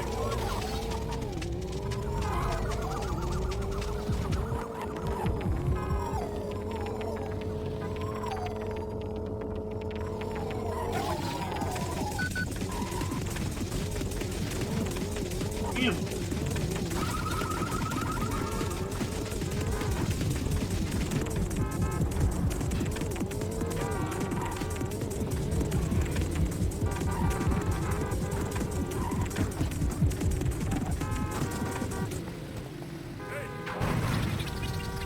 Fucking rocket launch to the face.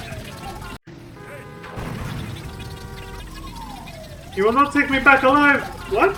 Wait, that didn't kill him? He ran out of it on fire, but he didn't die?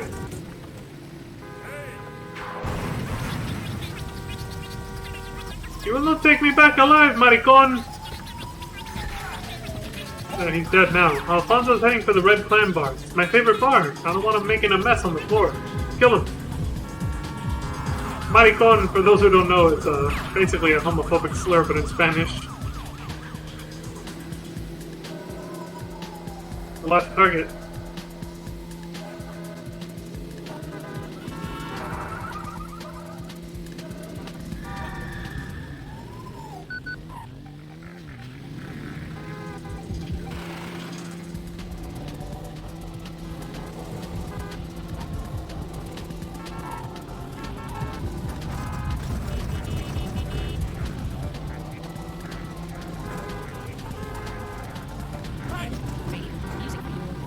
Hi!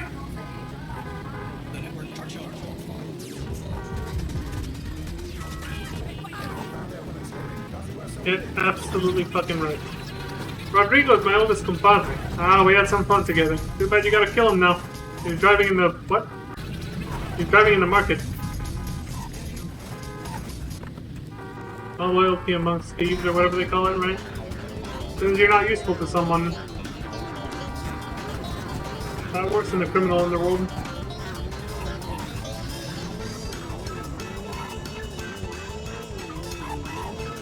It's like getting fired, but you actually get killed instead.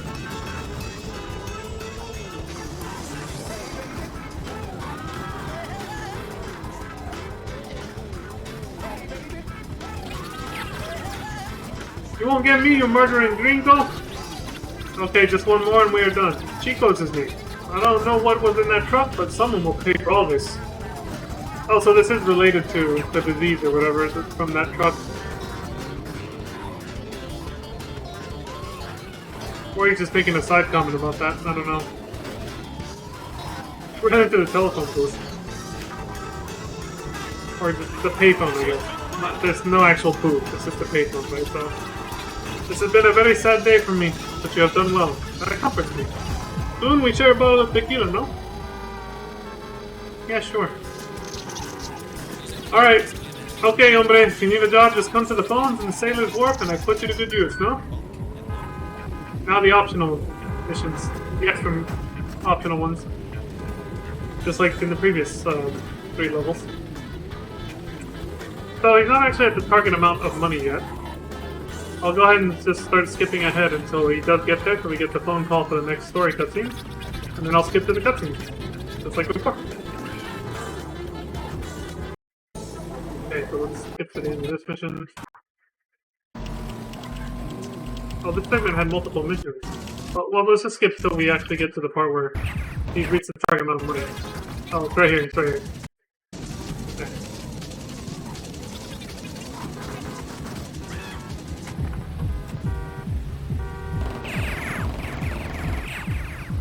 Got all of the machine guns down. What was the target? Something above 309... No, 3,091,100... Okay, so it's probably 3 million. What do we got? Let me go back far enough. Oh, I think this is just a wrap up on the previous mission. I didn't even need to read this. Okay, here we go. This is right after this.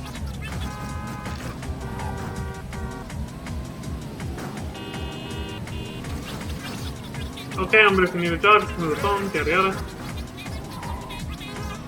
And then he's gonna tell us where to go for the story progression. Okay, pretty boy, you have proved yourself loyal to me. Now it is time for us to get to know each other better. Come round to the Red Clan Bar. I will meet you there. Alright, so he wants to meet us at the Red Clan Bar. Interesting name. Oh, let's go ahead and skip to that then. The Red Clan Bar is right here. The most replayed segment, I wonder why. The story cutscene people like the most from this video, I guess? This is all side quest shit, doesn't matter. Side quest stuff, yada yada. Okay, here we go. Mission complete. Damn. Just from the optional missions, he got another 3 fucking million. He's at 6 million, almost 7 million now. It helps that the player doesn't die or get arrested at all throughout this whole video, so they play perfectly, or at least well enough not to die or whatever. So their score multiplier gets so fucking high that they just make a shit ton more money than they even need to complete the level. Just from showcasing all the missions.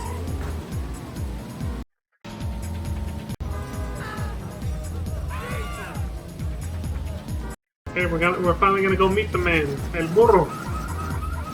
The Red Clan Bar, here it is.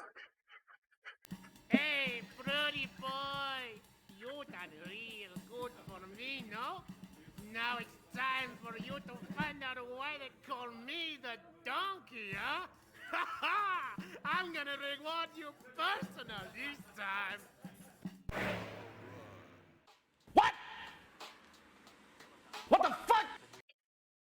Yeah, he had a hard-on for you the whole fucking time. But I guess it's up to your imagination what happened between your character and him at that point. I'm gonna show you why they call me the donkey, because I'm gonna reward you personally, and he winks at you. Well, I hope your character could handle that shit. So now we've unlocked the final city of the 3, Vice City, which is based on Miami. But he's probably gonna do... Oh wait, that was the second chapter, so we're going there now. I just thought about that. I was like, he's gonna do the second chapter in San Andreas, but I forgot the first chapter was with the Chinese triads, and the second chapter was with El Burro. And so now we're going to Vice City. Chapter 1 for Vice City is called Bent Copper Blues.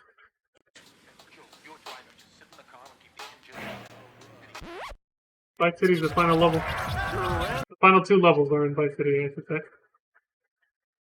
Hold on, I interrupted the... Here it comes. Grand Theft Auto.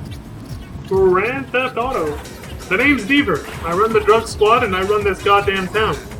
I got evidence on you that'll put you away for life. Your ass is mine. Screw up and I'll shoot you in the goddamn face. Damn. What an unfriendly welcome to a brand new city, huh? Get your stupid punk ass to the phones in Vice Beach, Vice Shores, or Greek Heights. And don't take all day about it, shithead. He's quite the asshole. We just arrived here and he's already blackmailing us into working for him.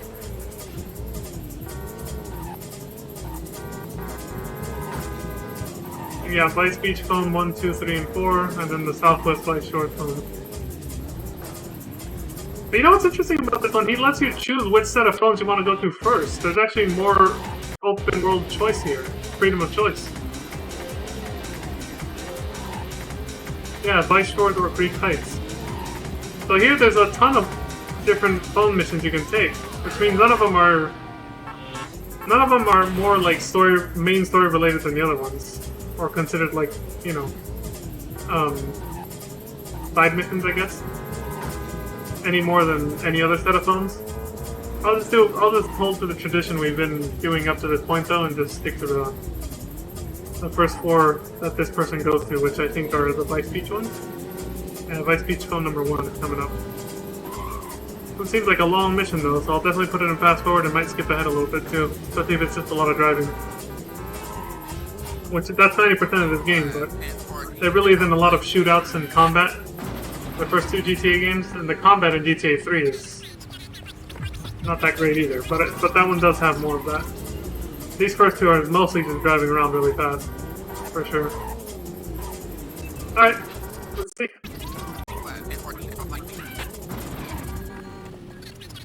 My ex-wife has run off with my kids. I want them back. They're in Felicity. Well, I definitely kept some of the district and, like, city area names for future games, though. Like, Vice Beach is an actual place in GTA Vice City. So. Bring the kids back to Banana Grove. Polly's waiting for you there. Be careful, the bitch will call the cops. If Polly dies, then for the rest of your life, you'll have to sit down to take a piss. Jeez, what does that mean?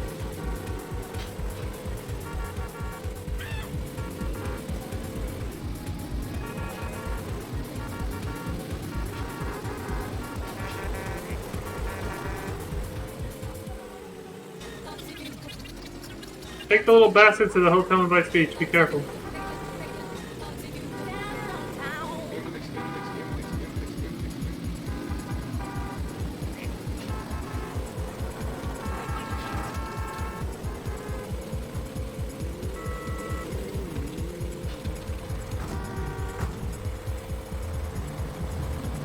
Some does have a lot more driving, so I am going to start skipping ahead.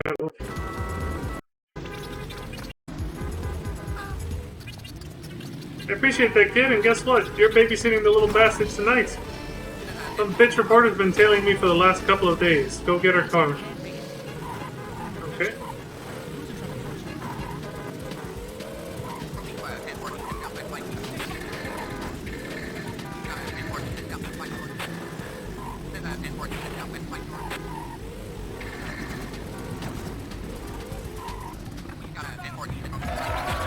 Bring the car to Banana Grove. I want to see what evidence she's got on me.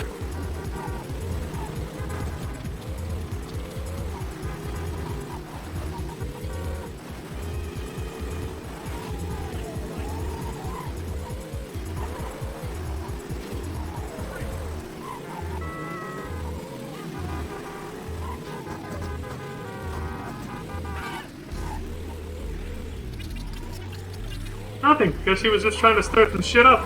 Take the car to Greek Heights. She was bluffing.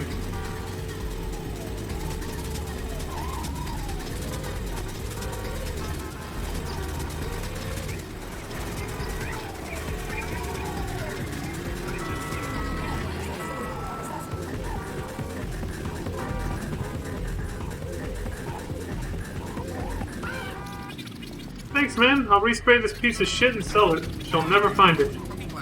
My daughter's goddamn boyfriend has stolen the car I stole for her. Get it back. Nice. Stole a car for his daughter, and then the daughter's boyfriend steals it from him.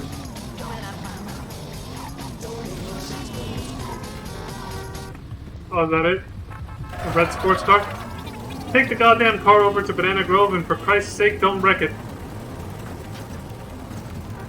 I want for one of them.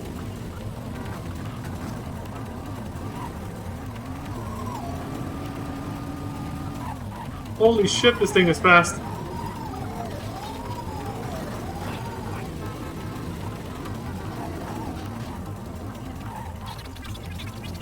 Okay, take the goddamn thing to the old Wildcat place in Felicity. Hey, Wildcat? Yeah, okay, I read that right.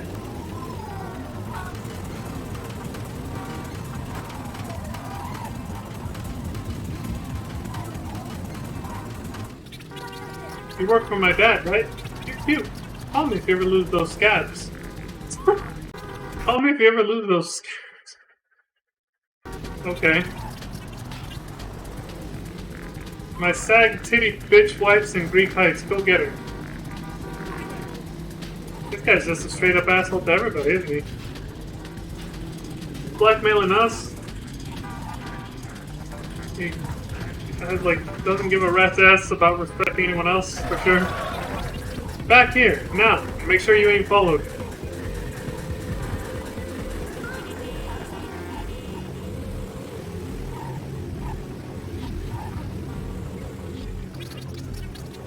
Take her to the hardware store in Greek Heights. Steve is waiting for you there. This guy who hired us.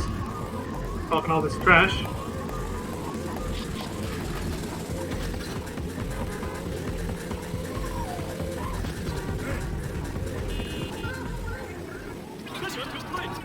Hello, darling. Say, kid, could you plug the chainsaw before you leave? I ain't finished with you by a long chalk. Get your ass back to the damn payphones. See a long shot? Never heard that phrase before.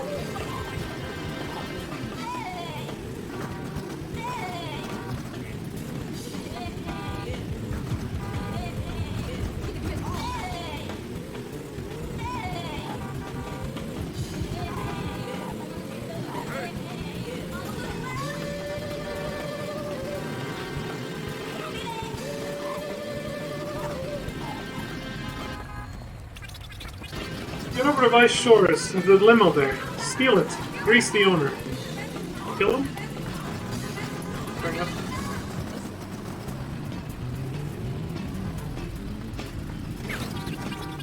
Get away from this limo, you punk, or I'll drill your ass. Which he yelled out like a split second before the player ran him over, but... Take the limo to a bomb shop and get the bastard rigged. Don't scratch it, retard. Gotta love the language they use. The language they used back then, eh? Mildly racist Chinese names earlier. And now, I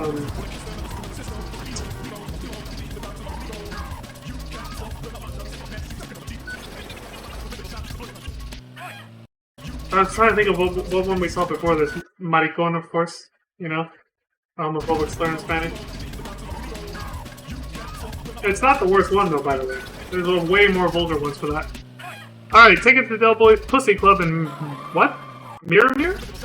Or Myramir, I guess. You're picking up a stripper. I guess he likes to travel in style or something. Or he just likes to deliver them in style because he made us get a limo for this. Holy shit. Somebody come get her, she's dancing like a bitter. Why the hell I remember that song? This chick is dealing for the Rostas. Blow the bitch to pieces. Not too bad, kid. I might not blow your face off. Keep an eye on your radar. Check the goddamn payphones. If I need any more jobs done badly, I'll call you. I guess after picking her up, they realized he was working for a rival gang, the Rostas. Presumably a Jamaican crew, by the sound of it. And so then he just makes you kill her. So the player just got out of the car and blew it up with a fucking rocket.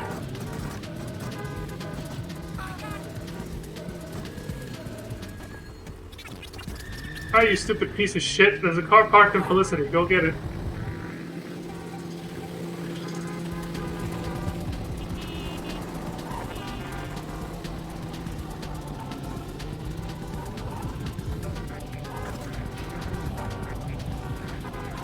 By the way, when I mentioned how surprising it is to see like the vulgar language that they use in this game, keep in mind it's because it's the first one. It's like nowadays, yeah, obviously people are like, oh, it's a GTA, of course, they're not gonna. But again, for back then, in the culture of video games back in the 90s, it was a big stink. That's why the game almost didn't even come out. Even games like Doom were persecuted, you know, chased down big and bad for like promoting violence and all that shit, and because religious fanatics also said it was a satanic game filled with demons and shit, because you know you fight actual demons in the video game Doom. You know, GTA was not the only one causing a stink, but still, that's what I'm saying. I'm surprised they got away with some of this language that they used back then. But again, now, yeah, it's totally accepted and expected for a GTA game to have vulgar language. Duh. I mean, look at all the other shit you can do in it. There's a bunch of adult games with that kind of language. But for back then, this was pretty shocking. So that's why I brought up the whole, you know, the retard, maricon, and the other foul language we've seen so far as like kind of a surprise thing, because it's like, holy shit, they actually got away with this stuff back then.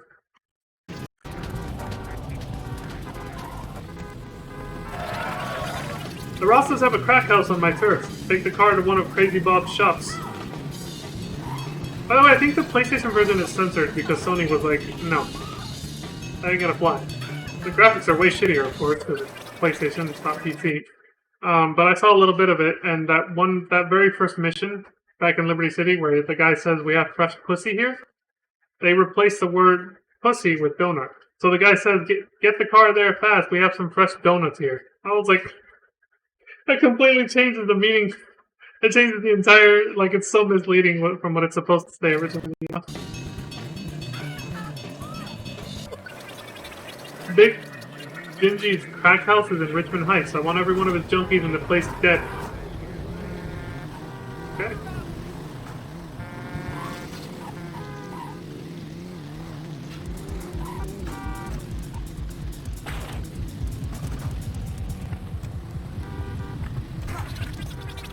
Get your stupid ass in that car and blow those bastards up.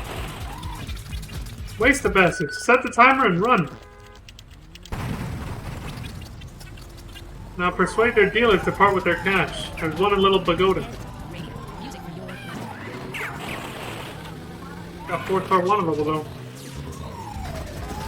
Gotta lose this heat, man.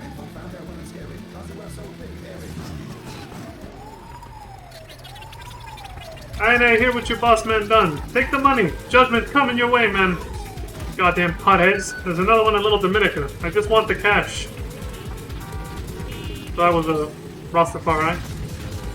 One of the rival gangs. Or the main rival gang, that was implied. You tell Deaver he'd be heading for a fall. Take the money and go, buddy. Shit, I thought one of these guys would shoot you. Next one's in Miramire, however you spell that, or however you pronounce this shit.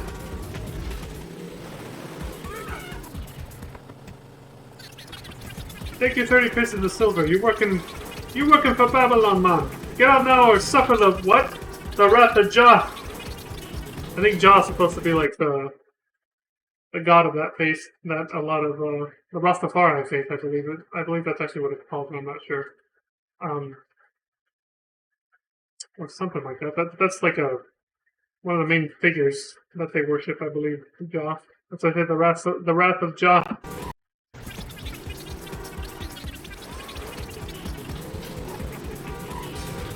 Oh, I'm just so scared of the big mean Rastas. The last one's in Vice Shores. Dude's talking shit. There were no crack house, you blew. Your boss man lie. What do you think? Oh, hold on, I won't read it that fast. He said, your boss man lie. Take your damn money and go. They're breaking my heart. I'll send flowers if they find anything to bury. There's a major deal going down in Little Pagoda. Get there, take out the truck. Went straight into the next mission. It was right there, the payphone. This will be the last one, and then we go to the end of the chapter as usual and see the cutscene. And then we start the final chapter in the game.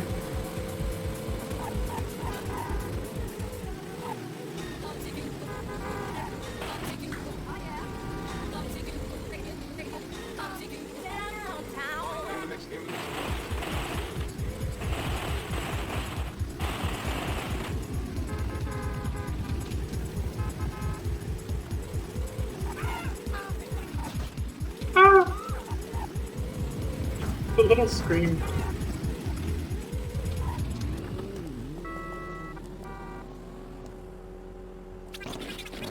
What the hell is this? Waste that son of a bitch.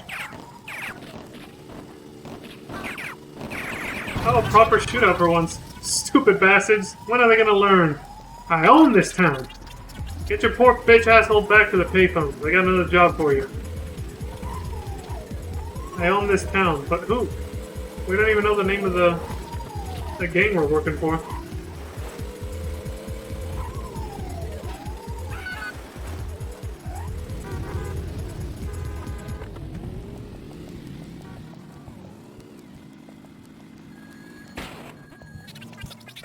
I got a rookie who thinks he can rat on me to the DA. That can't happen. Waste him when he leaves his car and goes to his phone. Or goes to the phone, either. The phone, yeah. Wait till when he gets out of the car and goes to the phone.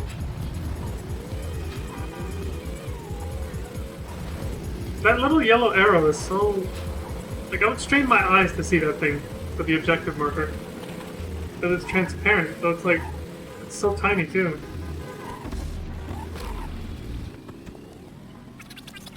Shit! His wife's already been to see the DA! Get to the phone, now! Son of a bitch, his wife knows too. Get rid of her before she calls anyone.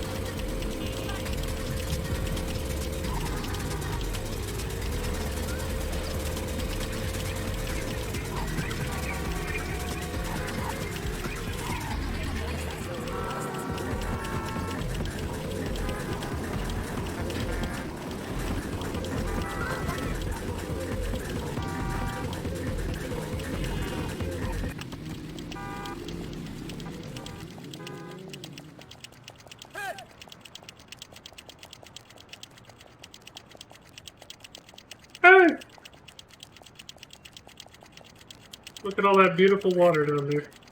It literally looks like Minecraft graphics water. Because it pretty much is.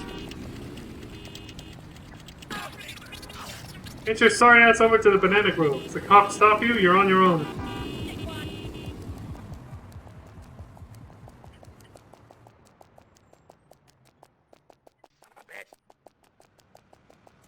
A double feet, by the way. Yeah. Traveling on foot takes patience in this game for sure. I guess in general, right?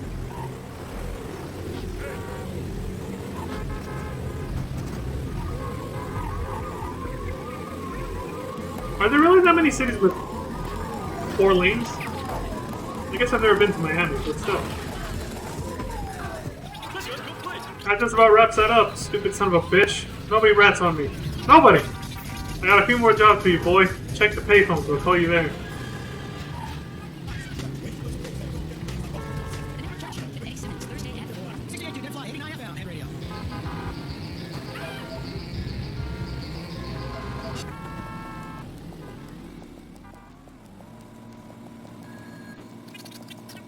The Angels and Felicity owe me for protection. Bring me their leader's bike for payment.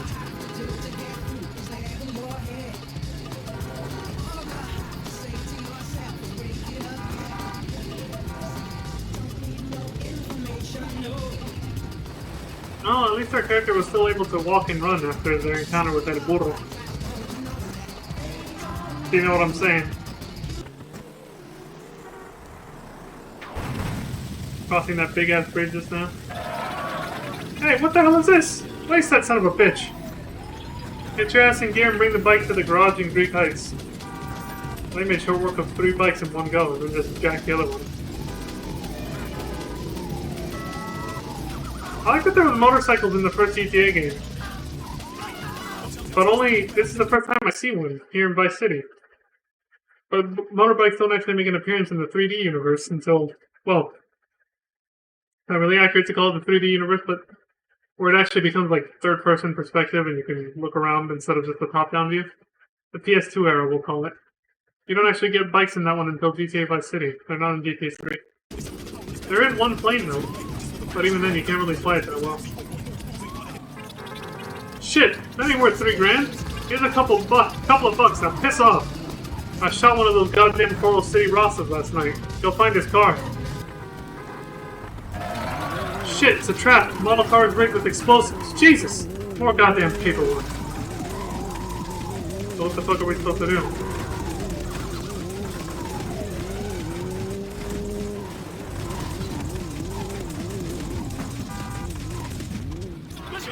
Still alive? Never would have figured. Never would have figured.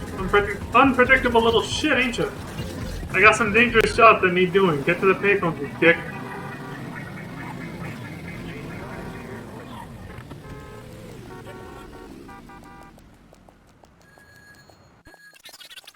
Some punk's pulling a bank job without asking. His car's in Banana Grove. Get it?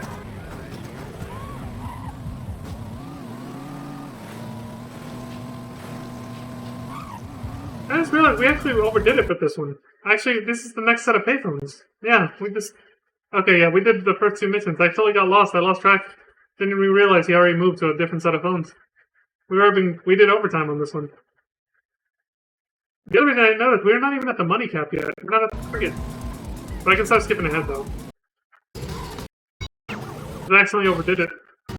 By 2 missions. In fast forward, that's not a lot of time on whatever. We got a bit of extra lore. Yeah, I'll skip ahead to when we get the money target, so we can actually get to the... It's probably, I'm gonna guess it's probably gonna be 4 million, so we're nowhere near. Let's keep going. Yep, nowhere near. We probably ended up having to do all the missions just to get there. Jesus Christ. No, there we go. It's right here, right after the mission. That's the first time I lose track. We went way overboard and did 2 extra missions from the previous ones.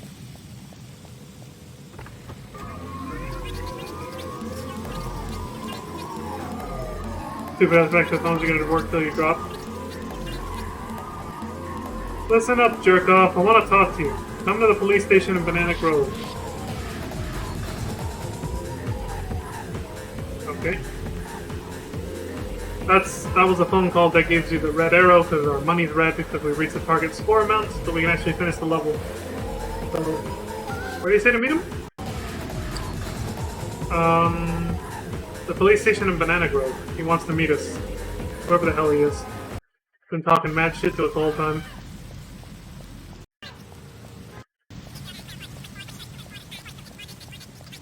Stop screwing around. I'm waiting for you at the police station in Banana Grove.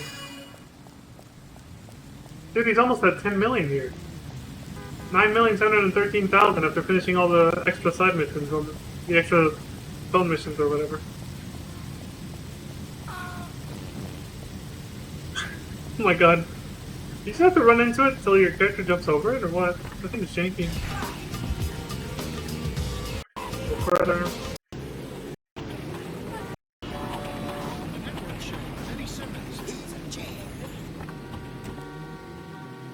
This the guy? You listen to me, you two-bit motherfucker! I hear you're working behind my back. If that's true, I'm gonna you like a crazy bitch. Get the out of my sight. I remembered his name right as that cutscene played, Bieber. I guess he's just... Yeah, I mean, he did mention he had evidence against us, so I guess it was implied that he was a cop. For some reason that slipped my mind. He said he threatened us, you know, with blackmail and evidence and yada yada. After all that work we did for him, he gets pissed that we also did side job for other people, because he's like, I hear you're working behind my back, yada yada. He's talking mad shit and threatened us again. But see, the text in the game that I've been reading out loud, the non-voice text, like through the phone calls and all that shit, it's totally uncensored, they say whatever. But if you notice during the actual, like, voice action scenes like that one, there's words that are not in the subtitles that are bleeped out. Like, what did he say here? I'm gonna beat you like a crazy bitch. And then he says, get the fuck out of my sight. And you only see get out of my sight. That takes care of Corrupt Cop Fever or whatever. I know that he has that complex thing, he runs the city and whatever. Yeah. So one of the other gangs that you can work with, I think it's the third set of payphones, which he doesn't tell you about because they're, you know, the South by Speech phones here. That's where you don't actually work for him, and it's a rival crew, not the Rastas though. It's a gang called the Vercetti Gang. That was one of these guys. I don't know if they actually introduce themselves, and it probably happens during a small dialogue during these other segments when you do the other missions, so I'm not going to go back and look for it. But I do remember seeing the wiki talk about one of the gangs in Vice City for this game was called the Vercetti Gang. But you don't work for them as part of the main story, they were just side missions, which is why I'm assuming it's these ones here. The South by Speech phones. But I don't know. I could have just been more Deaver missions, and maybe the Vercetti Gang missions happen over here in the second chapter. Which we are now starting. Vice City Chapter 2, Rasta Blasta. Oh, Rasta Blasta, probably. That's how you say it. Grand Theft Auto. These damned Rastas are gonna pay this time. One of their cars is sitting in Richmond Heights. Go get it. Grand Theft Auto. Every time you start a new chapter, it just intros the game like that.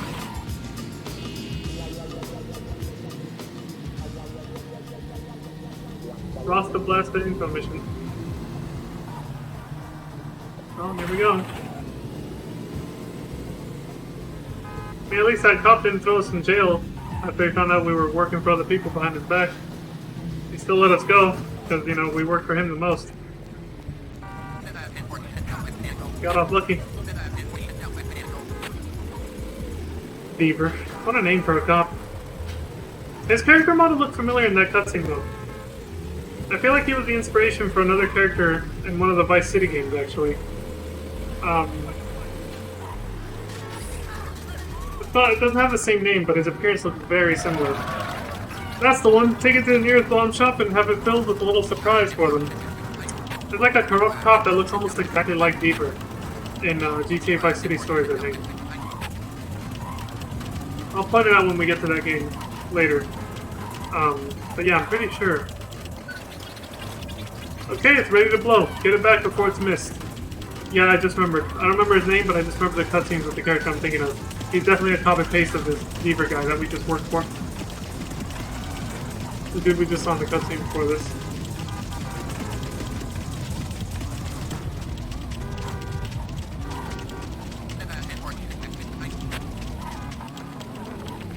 Dude was like Alonzo from Training Day. I own this city! I run this motherfucking town! I missed some dialogue, so talking shit. Let's see. Leave it there, but don't go nowhere. I want you to see it blow with your own eyes. Nice work, you little bastard. Those Rostas will soon be begging for mercy. I want to speak to you. Head over to Greek Heights and I'll call you there.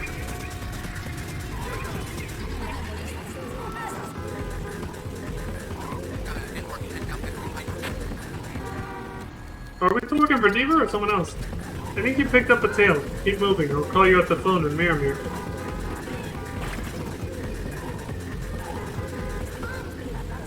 So far, I'm not quite sure if we're still working for the same guy or someone else now.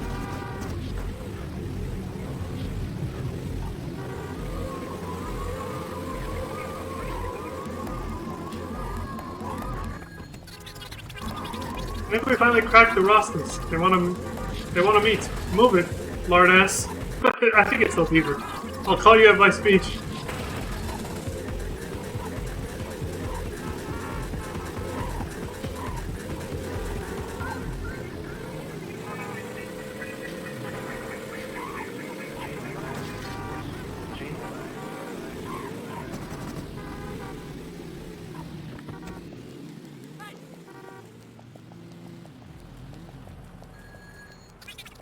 Okay, dickhead, listen to what they have to say and then report back to me. If you want to stay with Babylon, you go left out of here. You want to join with the righteous, you go right. You choice. You choice, boy. Wait, they actually give you a choice to, like, go work for someone else? And that explains why he said you're working for Babylon. Again, I should have caught that earlier. The evidence thing and the fact that the Rastas said Babylon. Yeah, I mean, they made it so obvious Deaver was a cop. I don't know why I was still surprised by that when we finally met the guy. It's like, they weren't trying to hide it. I just somehow it just went over my head. I don't know. Yeah, Babylon is what the Rastas will use to refer to the police, basically. I don't know enough about the faith and the lore behind all of it for why they call it that, but it's basically Babylon equals bad. So they associate it with the cops, at least, you know, the criminal Rasta gangs will do that because of the fact that the cops are always trying to put them down or keep them down, their criminal activities and stuff that they use to make money and all that, so they call them Babylon and curse the hell out of them. But it says if you want to stay with them, you go left out of here. If you want to join with the righteous, the Rastas, you go right. Your choice. So, are there two arrows for where you can go, or does the game force you to decide with one or the other based on... Look, there's only one arrow. Oh, let me read the phone call that happens after. He handed a Cuban shipment in Banana Grove. Trash it before it hits the streets.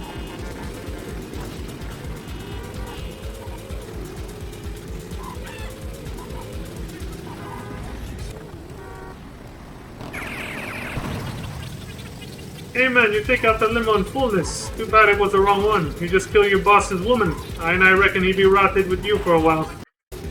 Oh shit. So okay, the player decided to, or the game forces you, to betray Deaver and join with the Rastas instead. I'm guessing the game forces you because it just makes more sense for your character to be like, fuck this guy, because he's such an asshole to you the whole time. So you just shot the shit out of that limo and blew it up, and it was Deaver's wife, I guess.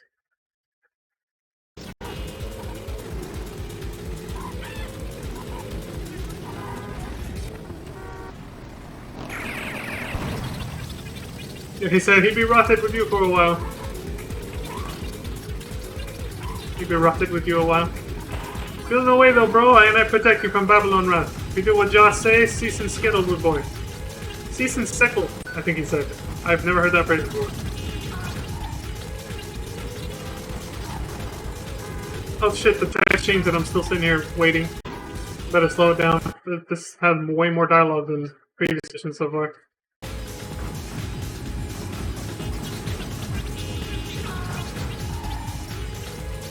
Why does it... I didn't even move my mouse! Okay, bro, if you be in Greek Heights, Vice Shores, or Vice Beach, just spy a ring and phone and answer, and I'd be there. Okay. So yeah, I think it's just the game just... You don't actually have a choice of whether you want to stay with the guy or not. This chapter is literally your character saying, fuck that guy, I'm joining with the Rosses instead. Because the cop sucks. Beaver, because he's an asshole.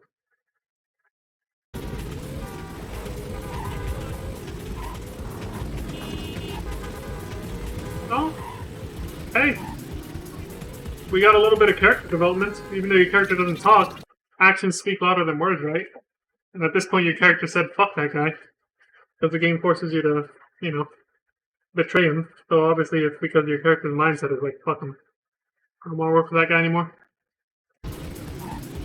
Alright, so phone mission number 1, here we go. Southwest Greek Heights, phone number 1, 2, 3, and 4. I'll try to remember this time around that it's only 4 phones. We went over by 2 last time. Luckily they weren't long missions, but still. Spindly Jim working in Brent Boys, Ionite Turf. On Ionite Turf, excuse me. It's hard to read this dialect. Leave your wheels there and follow them on foot. Find where them bitches be. Thank God the rest of the GTA series is fully voice acted. It's only GTA 1 and 2 that I'm gonna have to voice act or narrate myself. Thank God. Very interesting, bro. Keep after the payata until you've seen what? I'm gonna have to slow it down. This dialect is... And some of the words they're using is just too much. Uh-oh. I double-clicked too fast. I exited full screen mode.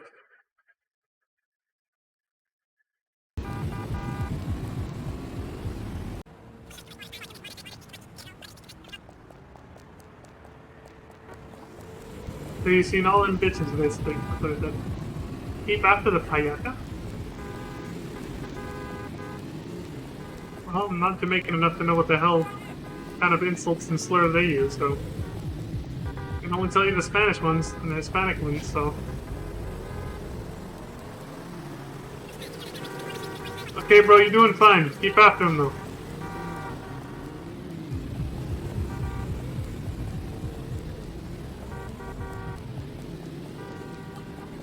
I think how so far everyone we've had to tail on foot looks exactly like our character. How many damn bitches does him have? Don't let him out of your sight! It's the same exact character model as yours for some reason. Both times we've had to follow someone, it's been that way. I can see this payata needs taught a lesson. Keep on him tail for now. Okay, bro, you've seen them all. Now kill the bald head pimp before you reach a mouse. Slap them bitches? Never seen that before. What the fuck? Oh, the dialogue could change.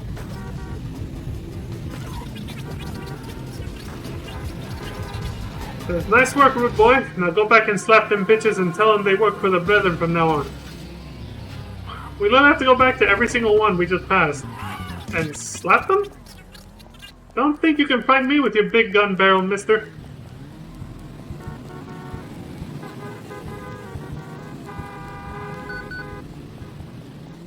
How are we gonna catch up to her? She's too fast. Like, fuck this, I'm taking a car. You can't run her over, though. What are you supposed to do? Like, punch her? I'm guessing because he's unequipped with weapon.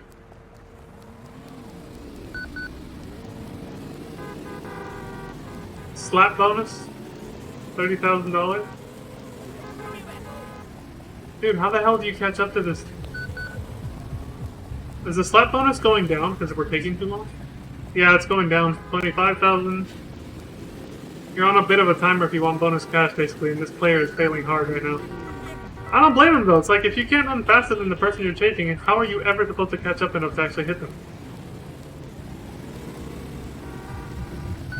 I'm gonna speed up because I don't know how much longer this chase is gonna go. That was 1.5 speed, by the way. Finally! Holy shit! Yes. What did she say? Hold on, that didn't go back far enough. She's like, oh, you are masterful, masterful, aren't you? Okay, I'll work for you. Cutie. She calls you cute after you slap her. Got all the mentality behind his writing. You want to earn a woman's respect and get her to like you? Slap her. Like, really? I don't think that's actually how that works. But I guess, you know, they're probably just trying to imply something about women who've been under the control of, prostitute women who've become accustomed to being controlled by male pimps, obviously. That's a very sad state of affairs. You slap her and then suddenly she calls you cute and starts to respect you. Oh, look at you with your big swanky pants. What she say? Well, you won't get me, she says. I mean, last time took forever too, so. Oh my god, the traffic is being a bitch right now. Jesus, just as annoying as in the modern games. They always get in the fucking way. The other cars just... Look at her, she's an athlete. Jumping over cars and shit. I think he's trying to find somewhere to cut her off, but that didn't work so well. Yeah, this is fucking annoying.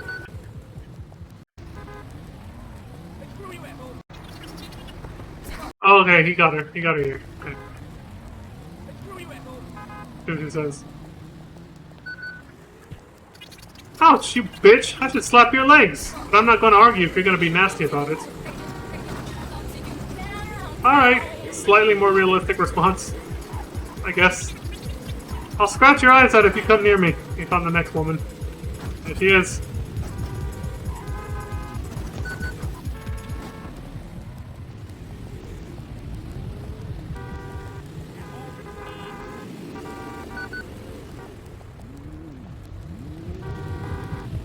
Oh my god, I'm fast forwarding again. This is so tedious.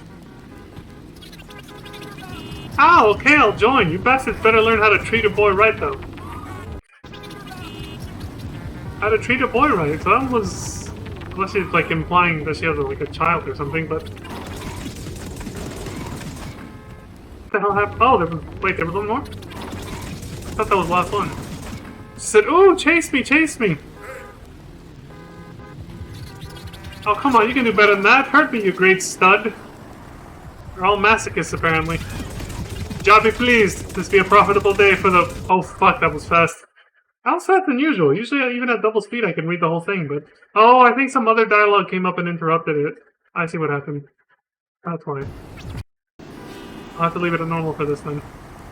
God be pleased. This be a profitable day for the brethren. Respect, Rankin boy.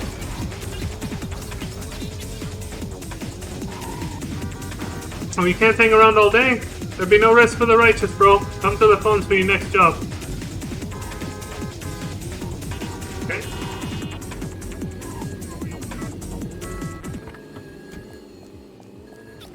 One phone down. For too long, the brethren shared my speech with the bald heads. Time to change all of that. Get yourself over there.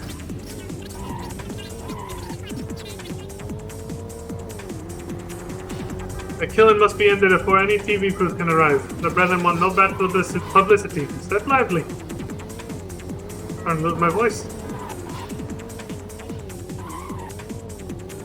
Good thing Grand Theft Auto 2 is a lot shorter. It's not actually shorter, but rather there's less story to it. So we won't even have to go through this many missions to get any context, really. Again, the story and the context for it is all laid out in the trailers for that game.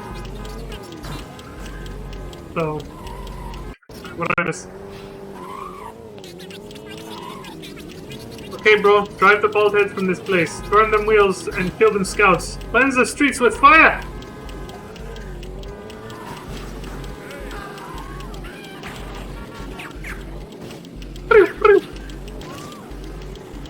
Got a rocket launcher equipped right now. Like, don't fire it there. There we go. You gotta be careful not to blow yourself up if some car gets in the way at the last second when you shoot that thing. That's still an issue in the PS2 era games, by the way. Pew, pew, pew, pew. Leave me alone, you're crazy! A little gunshot sound. Pew, pew.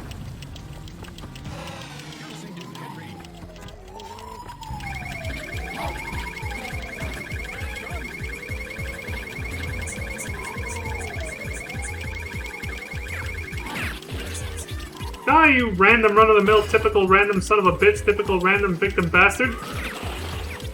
The hell of a run-on sentence.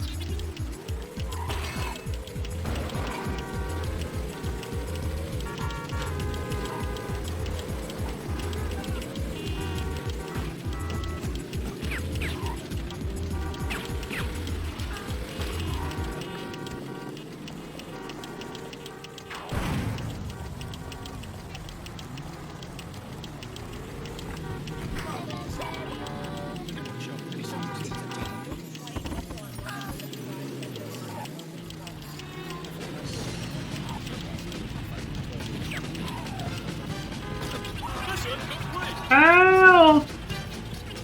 Such badness! I am glad you're working for Jah. You've done a righteous job today. Jah be most pleased with this. We strike at them bald heads again soon. Keep your ear to the ground. You know where to come to carry on the fight. Pay for them. Okay, that's number 2. Mission 3 and 4 are pretty damn short compared to these first 2. So hopefully I won't make the same mistake and do 2 extra missions again like last time. Get that to get to the payphone. Alright, here we go. What do we got? Babylon scout killed Brother Errol. Just seek vengeance. He's being taken to a safe house. Hijack the transport before it is too late. Okay.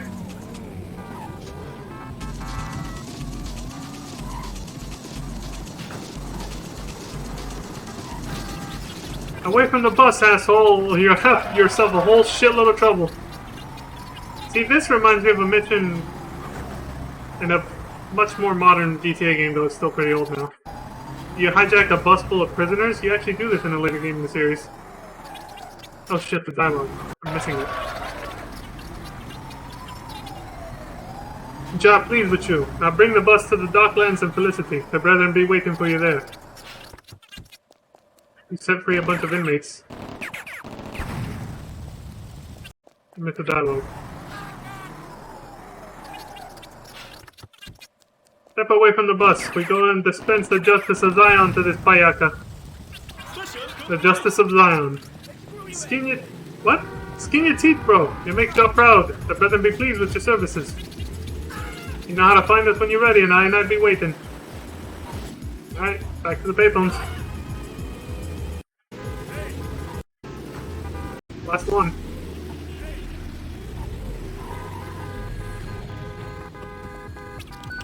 And I hear that a hitman from Babylon be after brother... Malcolm. Malcolm be on the run from this dogheart. Find the beast and follow him to Malcolm. Don't kill the bald head until he leads you there. And don't let Malcolm be hurt. You're asking a lot. I mean, it's natural that these missions get harder as you go. We're near the end of the game now, though. So obviously they're gonna get harder. The bald head will be around here someplace. Keep your eyes open, bro.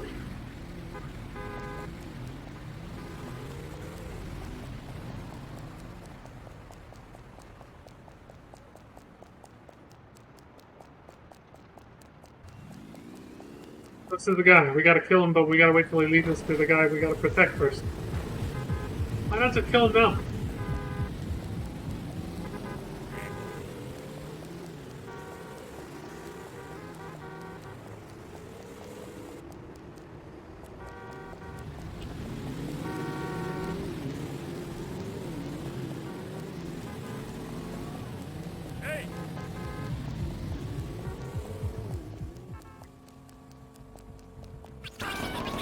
There be Malcolm! Kill the bald head now! Somebody help me! ISIS Tempayaka! You a star. Now get after Malcolm and find out what all this be about. Righteous act, bro. Tell Brother Marcus there's a price on him head. Babylon want him dead, seen? Take care now, bro. Uh-oh. And I wait him with your next job. You know what to do if you want it. The other side of payphone. Alright. That's a good exposition. So now we have 4 more payphones and then another 4 after that. All optional side stuff. Again, there's no real like linear story narrative progression like in the future games, so as always, we're just gonna fast forward till we got all the money we need to finish the level and finish the game, because this is the final level. What I said each have to do is where it ends. Alright, let me start skipping until we see the money turn red. That's when we'll know we're at the end. Hey, you can skip most of these missions and just make all that money some other way, just by rampaging around and doing side content that isn't even related to the story.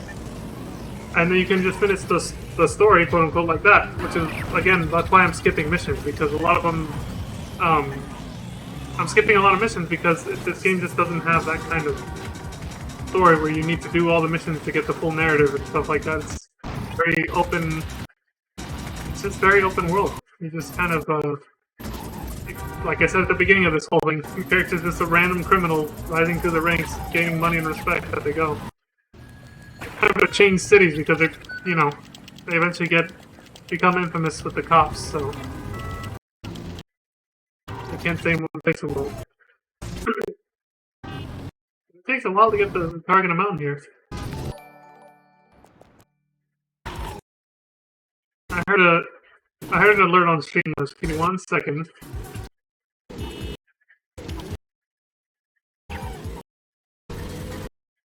$4 million. Damn, how was the target amount of money to beat this? Well, it's the final level. Of course, it's going to require the most money to win. 5 million.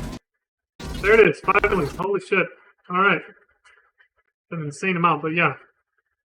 $5 million. $5 billion. Oh, that's from Resident Evil Dead Aim. Atrocious saying as followed. Thank you very much for the follow.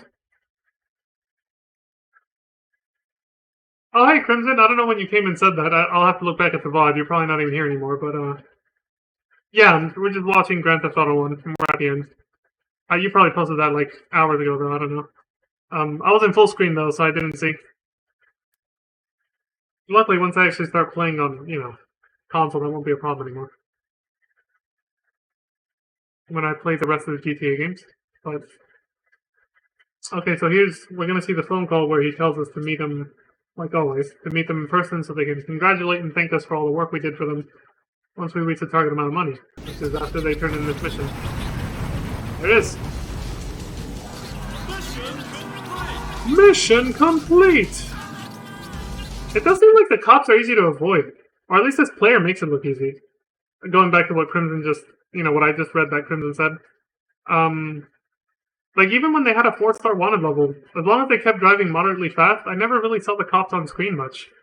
It seems like it was pretty easy to avoid them in these older games. They're not that easy to avoid in GTA 3, Vice City, and San Andreas, I can tell you. They're actually quite a pain in the ass, especially with 3 to 4-star wanted levels. But in GTA 4, that was probably where they were the easiest to avoid. Spoiler alert. GTA 5, they went back to being a bitch again. Anyway. Let's see what happens. The final story cutscene.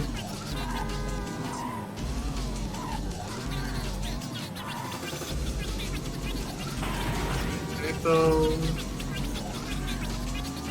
this is still just about the last mission. Hey, Rankin boy! Job be pleased with your efforts. Meet me at Crazy Bob's House of Guns and collect your retirement pay. We got enough to retire back when we were still in Liberty City, dude. We're like a multi-fucking trillionaire at this point with all the money we got with the score multipliers from not dying and getting arrested. Like, Jesus Christ. This random criminal that we played as in this game can, like, retire in a life of luxury for, like, forever. They're just totally fine at this point with all the money we got. Alright, so now they're gonna finish up doing all the other side missions that they still have left over. And like before, we're gonna skip those and go straight to the final meetup and the final cutscene of this game. Crazy Bob what?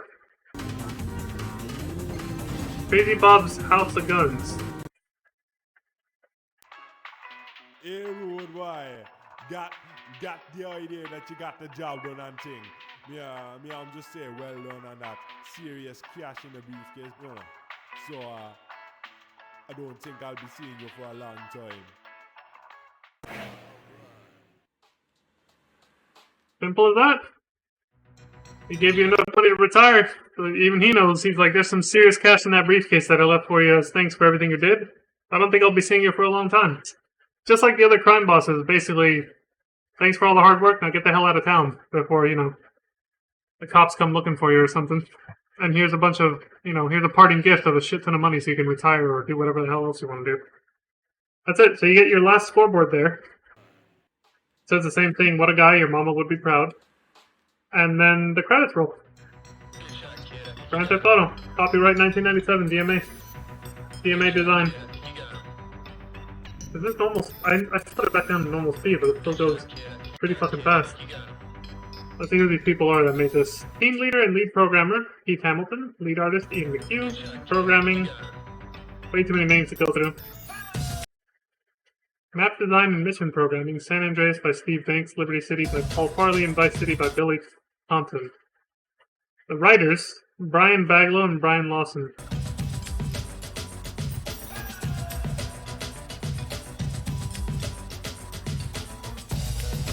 Pretty cool.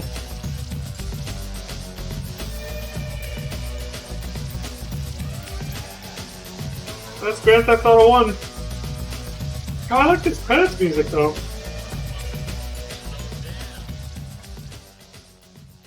That was Grand Theft Auto 1 by the GTA series video crew. Go check out their YouTube channel. They make some very helpful video guides on GTA games, especially GTA 5 and GTA Online, because, the most recent game and all that stuff. Yeah, even for all the single player entries, they have multiple in-depth guides and shit for that, so check them out.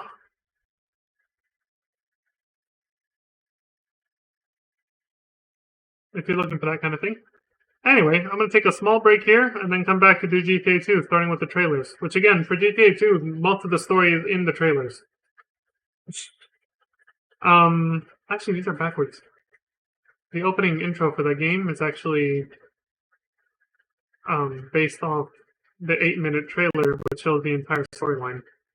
Seriously, it shows the storyline from start to finish. And it was a trailer that comes out before the game even does. And the reason, well, I don't want to spoil too much. I'll say why they did it this way when I get back. But yeah. Alright, so stop recording here. Hopefully I won't have to use that recording. Hopefully it's just, none of the audio got muted from the in-game radio music that we were listening to. And we'll be fine. Alright, so I'll BRB, so I'll shut off my webcam. Actually, no, I'll just put up the BRB screen. Then I know to cut the video here for GTA 1. And then we'll do GTA 2 when I get back. And that's probably only going to take 30 minutes. Again, you'll see why.